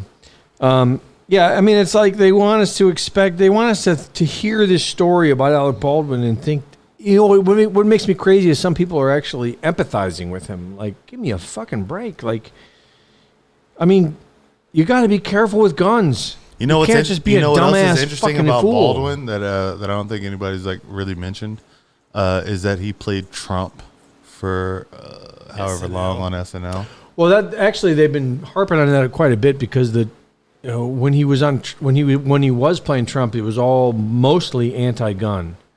That's mostly what he was doing because Really? I've been watching that lately because I hate to admit it, but I was obsessed over the Alec Baldwin stuff, and I hate to admit it because it's embarrassing because it's like, who fucking cares about these actors? I guess I do. I guess I'm that much of a loser where I'm like humping over their activities day to day. You know, I don't get it. But I don't think that makes you a loser. I mean, it's just that's the point. Makes that me we're a human. putting. Makes me a human. Yeah. Other reasons you were a loser. But I guess the point I'm making is I think humanity could probably benefit by getting over that. You know, like who cares? I don't think there's any way besides like a genuine apocalypse that people could get over the distraction of celebrity. Yeah. Because even like even if cable went down, like even if the big networks went down, you still got YouTube, and you still got the celebrities of that, and then it's like, and then I mean, people love celebrities in the sense that like gossip. It's like I don't even think it's so much and so that. doing. Who's so and so screwing? Well, that in a big sense for sure. Yeah. But it's also the La La Land of Hollywood. That's true, right? Of like, let's tune out from real life. Like this could completely be like, you know, you can immerse yourself in a romantic comedy, and it's just like, oh shit, like, do I love this girl? I don't even know. Yeah, you're right. You know what I mean? Yeah, so it's like, I mean, it's just a way. It's just another way for people to escape. Yeah. And honestly, well, debatably, it's probably better than drugs. Well, I think it's better if we avoid escape entirely. But that's we're not there yet. But what we're finding is that as we cuddle up to and snuggle with the adorable Alec Baldwin, we also have to. I don't cuddle think up. Alec Baldwin's adorable. Okay, well if you in the do, slightest. then Who's the other Baldwins? Well, there's The Baldwins that are an established group. They might be pretty, but the point I'm trying to thinks make. they're pretty? The point I'm making is if you The decide 90s. that they're pretty, Yeah. you have to also accept the fact that murder and rape is pretty. Whoa. That's all I'm saying. Right? No, you're completely right. Yeah. And I don't think murder and rape is pretty. Okay, good. So therefore, I'm thinking maybe the Baldwins aren't that pretty. Well, the Baldwins have a lot of secrets in their closet. A lot of They do. skeletons in their closet. Yeah, they do. I mean, it's like And Alec, you know what? I don't believe this is his first person he's killed. no, I don't either. And after watching that video, I recommend if you haven't seen it yet, watch the video that came that he shot himself as a selfie video like a few days before the shooting. And it plays, yeah, it definitely plays to me like this is not the first person he's killed. He sounds like he's upset that he has to kill this person, but it's not the first person he's The killed. only time we've heard about him killing this person is afterwards. So yeah, he's remiss that he is. Yeah, he's a little remiss. It's like Hey, God Megs damn, Dub, I didn't want Megs to. Dub V just got into the comments. Hey, Megs Dub V, make Greg take a shot with $20 right now. Put it out there. You can't make me do nothing. Make a V. Megs Dub V has loved you since day one. Yeah. Anytime she's seen you on the podcast, bro. Is So it what- she? Yeah, How do you know it's a she? because her name is Megs Dub V, and she's been talking Megs about Dub The internets don't the lie, the bro. V stands for vagina. Why would somebody lie about not Well, being since who the they V are? stands for vagina, I'll do a tiny little. Oh, she has to sip of give us whiskey. money first. Okay. Yeah, fuck that. Hey, And Greg, even then, you need okay. Before you give the money, I No. just want you to know, I ain't gonna do a full $20 shot. yeah, you fucking are. Our $20 shots are fucking cheap over I'll here. take tell you what. his. Okay, okay. Based on the Part of $20 it. shots that we've been getting here, yeah. I will Greg, do did it. you almost fall down? I almost did, but I caught while you're myself. sitting down. Yeah, but the impressive thing is how I caught myself. I agree. Yeah, because it's not like I'm used to being on podcasts drunk and falling down all the time. That was my question I was going to ask. What's been your favorite part about being? Oh, okay, so one thing I want people to know, and I know if people really follow 21 the podcast, they know this. Yeah. For the first 2 seasons, you were my next door neighbor. Yes. And the entire reason I even thought to put fucking cameras and a set in my living room was because I walked next door and I saw you had a camera set up, and I was just like, holy shit. Oh, that's true. That is true. This is a thing. So what has been your favorite thing about 21 the podcast coming on it? Well, shit. My favorite thing has been. I'll tell you what. My favorite thing has been this current studio. We're in a garage, really, but it is so roomy and cozy and fun. It makes me feel. I was just telling you earlier. Like it's the space alone is enough encouragement to be like, oh, we should do something with this because it's a fun workspace. Right. Bro, I'm so happy with this fucking this set is probably my favorite set. Even though like the actual set of it is still like it's still from the last Well, it's garage. spacey. You know what I'm saying? But but we got all this shit to just play around with. Yeah. It's like It's roomy. It's fun. It's like a nice workspace. It's just a nice place to show up to and be like, let's do something with this. what do you Nice. think are the favorite topic we've had? Because remember, Bigfoot. I mean, 100%. People don't understand it yet. You don't understand it. No. And I guarantee you that you listeners really don't. Maybe you do, but most of you don't. But you do. I can tell you do. But most of you don't. And that's the sad thing about Bigfoot is, and I get it too, because just like 3 weeks ago, I didn't get it either. 3 weeks ago, I thought you were fucking stupid for Bigfoot, but no. so you I get it now. So you really think there's just a group Bigfoot of is real. a group of giant apes, 100%. 100% Bigfoot's real. It's not just humanoid apes, humanoid apes. Yeah. just running Not around. just humanoid apes, but like magical. Like they are. What's magical about them? Well, they're magical enough to be able to evade, like detection. Anybody could do that. Not as well as Bigfoot. Not as well as Bigfoot. Yeah. I mean, Bigfoot's good at it. Like, it's not that easy to hide from the camera. It's like the guy doesn't have a cell phone. Great. True. No, it's Easy. true. No, it's true. It's like if you don't have a cell phone, I can go out to the woods and nobody could ever find me. Yeah. That is my favorite thing. I mean, you're asking me. I mean, you're okay. Let's just pretend you're asking me 3 months ago. Okay. And so let's just say, what's your favorite thing about 20? All right, my favorite thing about 21 the podcast then is just the impromptu randomness of the whole thing. You know, like the authenticness of it. That's what I would say. If it wasn't for Bigfoot. But it's hard to work around the Bigfoot because I know Bigfoot now. So now Big ass foot. Yeah. I mean, you're talking about I have a size 12 foot. You're talking about a size 20 foot basically with Bigfoot. I mean, they don't call him Bigfoot for nothing. Big ass foot. Yeah. Boy, That's a specialty shit. Yeah.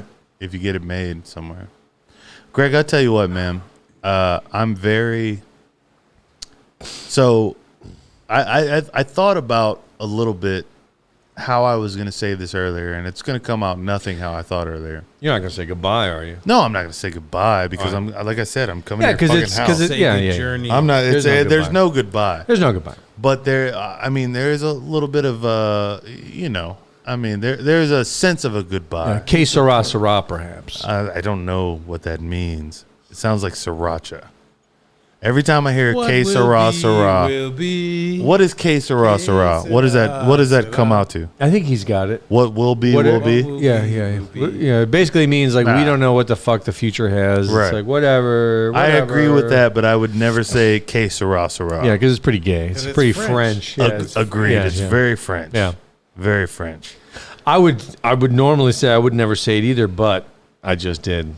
So. You say weird shit all the time, and you love it. I do. You love saying weird shit all the time. Because words are fun. But no, man, seriously, like 21 the podcast wouldn't have ever came to fruition had you not been my next door neighbor and I walked in. It was competitive. It really was competitive. It was like you weren't willing to see me succeed in that way without you come upping on me. And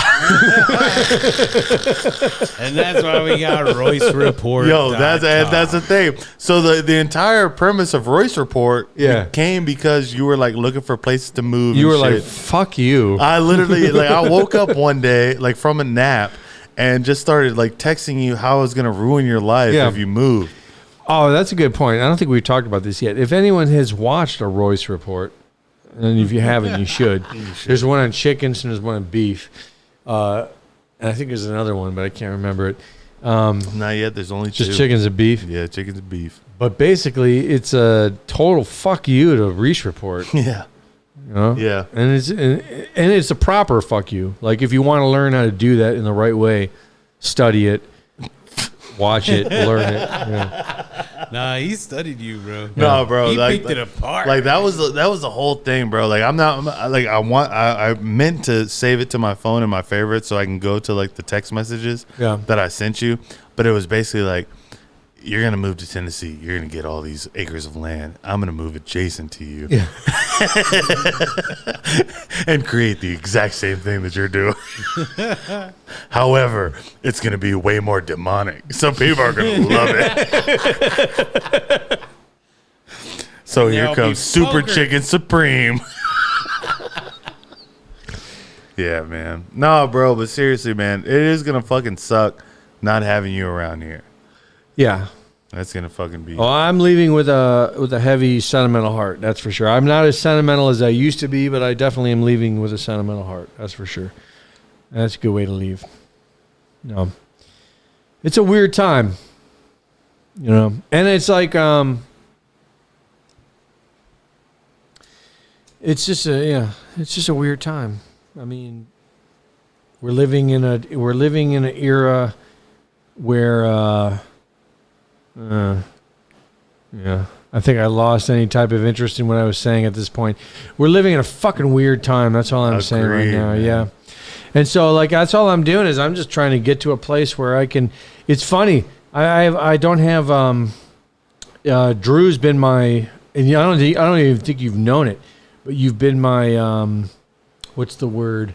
Mentor. Emergency contact. Not mentor. Emergency contact. Emergency contact. That's dangerous. It's really fucking annoying. Because some people require emergency contacts with certain types of paperwork, and I don't really have one. I'm the middleman. I just got to call the hospital. Yeah, I don't have family close. I don't have a wife or anything like that. So I'm like, all right, it's either Drew or Owen are my emergency contacts, and neither one of you know it.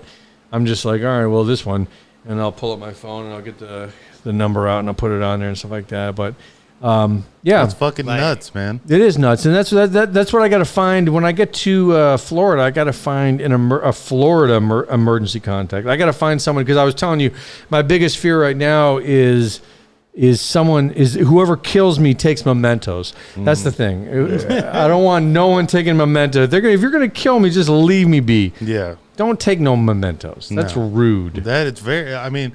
And it's downright haunting. It's haunting, yeah. So I want emergency contacts to like make sure that doesn't happen. I don't know if that's possible, but you know, be like, hey, get my mementos. Yeah, get my mementos. Yo, just please, someone just killed me. Make sure that they don't grab my mementos. Yeah, grab my mementos. It's like you got to put some sort of marking. I don't want this fool. I don't want this stranger running around with my mementos. Like it's coming with me. Shit's coming with me.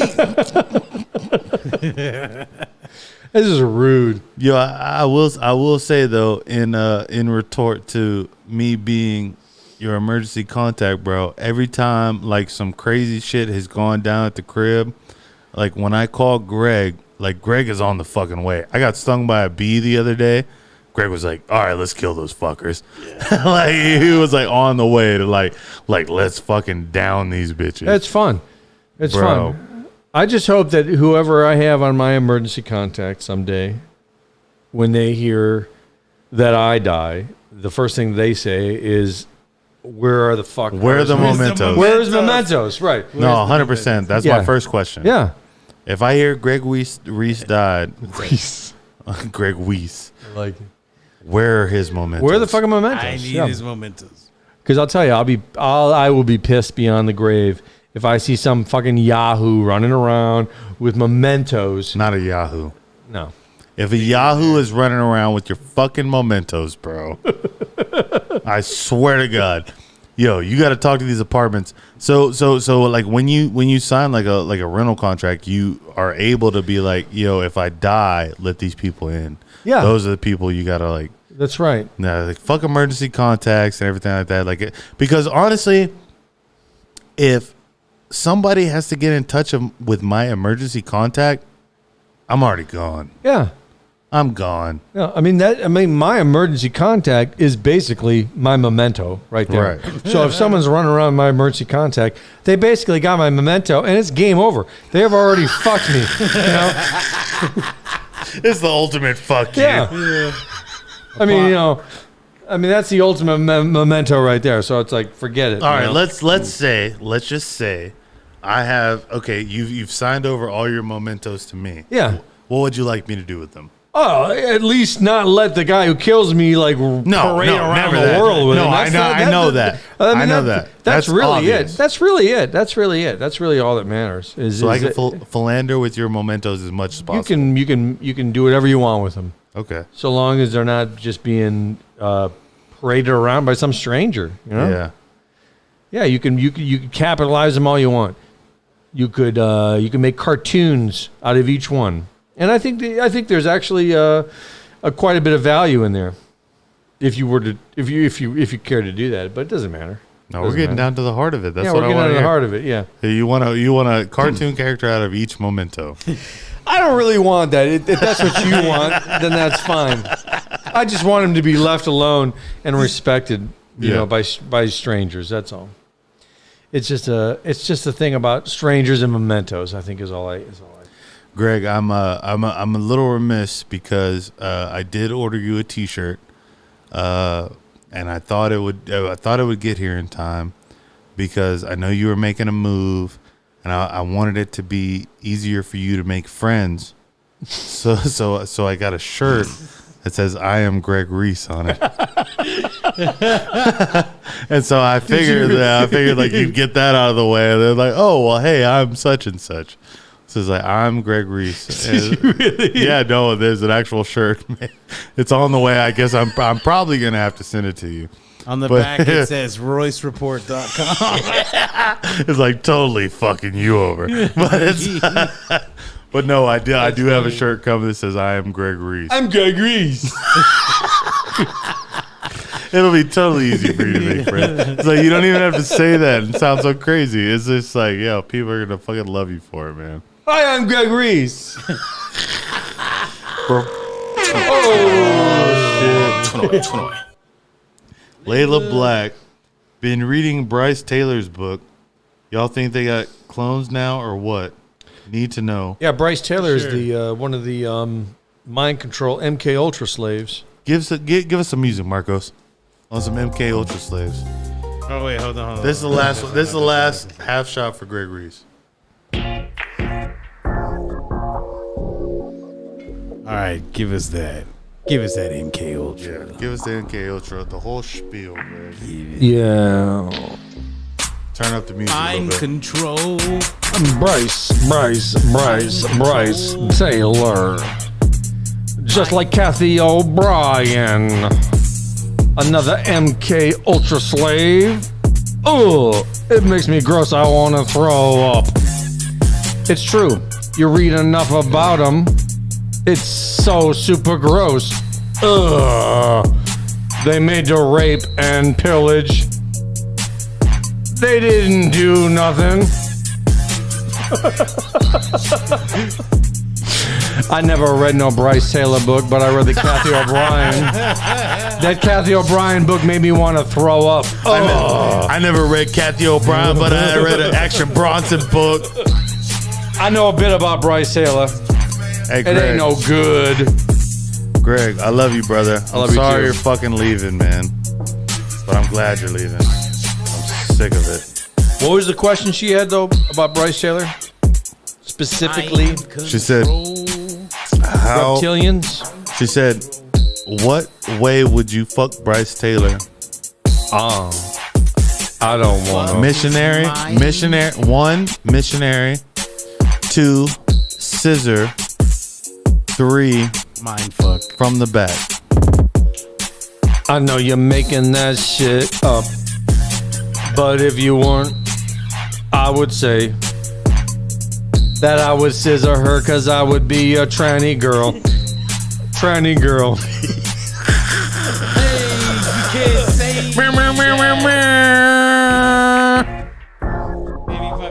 Hey, that would be a fucking crazy song. I'd be a tranny girl. I'd be a Give me some tranny music, girl. man. Don't end it on that. All right, let's change it up. Tranny stuff. Could you imagine me as a tranny girl? How fucking gross. I'm sorry. No, that's respect to all the trannies. Ain't no tranny want to be subjected to someone like me. We just trying to change it up. They all agree with me. Them trannies saying, no, Greg ain't no tranny. 21 the podcast has no relation to whatever the guests' beliefs are, nor their take on trans. What y'all think about Dave Chappelle? I already said it. I feel like y'all are a little more, especially Greg. I feel like you take a lot more offense to it. I get triggered. Yeah. I do. I get triggered by all the tranny folks who love the trannies and don't want to. Turn the music off. Turn the music off. You ruining that beat. No. Ruining a perfectly good beat. Drew is right. Because if I kept singing like that, God only knows where it's going to go. It could go All right, bad Greg. places. Hey, Greg. All right, Greg. I love you so much. 1, 2. We're in the podcast so we can just talk freely. Yeah. 3. I want you to look into this camera, tell people how much you love them, Oh. 4. And then tell them how much you would hump them. Look, 4. I love you, but I won't hump you. I will haunt you like Bigfoot every night in your dreams. I will remind you of how human you are as a Bigfoot monster. As a Bigfoot monster. Greg, That's it. I love you so much, brother. I love you too. Man, thank you so much for fucking all you contribute to fucking 21 the podcast, bro. And there's no way this year. Give me the music. I need the music. And there's no way this is your last time here in person. No. There's no way this is your last time here in person. We're doing it again in Texas. We're going to do it in Houston and in Florida. And then we're going to do it in Atlanta and Nashville. Everywhere. Anywhere we can find a trace of Bigfoot, I'll be there. Where the Bigfoot tranny come in and God damn it. Take my camera right here. Yo. God damn it, Marcos. It's been a long night. I get it. Give me my camera. Can I have my camera? Give me some music. Hold on. We're playing all the same beats. Let me play something. There's only 2 beats in there. Nah, give me the other beat. I like the other beat. Thank you. Here's the thing. I was very hype about like closing out the show, but then Marcos fucked it for me. So give me 2-shot, Marcos. Can I have the 2-shot, Marcos? Excuse me. Greg Reese. This is your 6th time. I don't know. I'm just making that up. But if it's your 16th time, thank y'all for being here. Thanks everybody for fucking chiming in. That's shouts to Saki, shouts to Beeble, shouts to Jessica, shouts to Dalton Schultz, shouts to Beeble. Did I shout out to Beeble? If I shouted him out twice, I meant to say fuck you, Beeble. Other than that, Greg, you had anything to say? No, man. Hey, have a good time and get through it all pretty good. I love you all very much. We're all gonna get through it terrifically. Do it the best way possible. Get through it with the help of the government. That's right. With the help of the government, we're gonna get through all this. The government's gonna save us all. Smooth, yeah. Yo, hey, for real, everybody, thank y'all for fucking tuning in, man. Make sure y'all subscribe. Next week is a big fucking show. If it's half as big as Greg Reese, then it won't be big at all. I mean, with the help of the government, we're gonna get through all this real good. Yo, thank y'all so much for tuning in, Greg. I love you so much, brother. For real, man. I fucking hate that you're fucking moving, you piece of shit. I know. But you're a freckle-faced fuck, so I know. I can't do it. But with the help of the government, we're gonna be good. We're gonna be all right. Yeah, we're gonna be all right. We're gonna be all right. This has been 21 the podcast. Shouts to Marcos.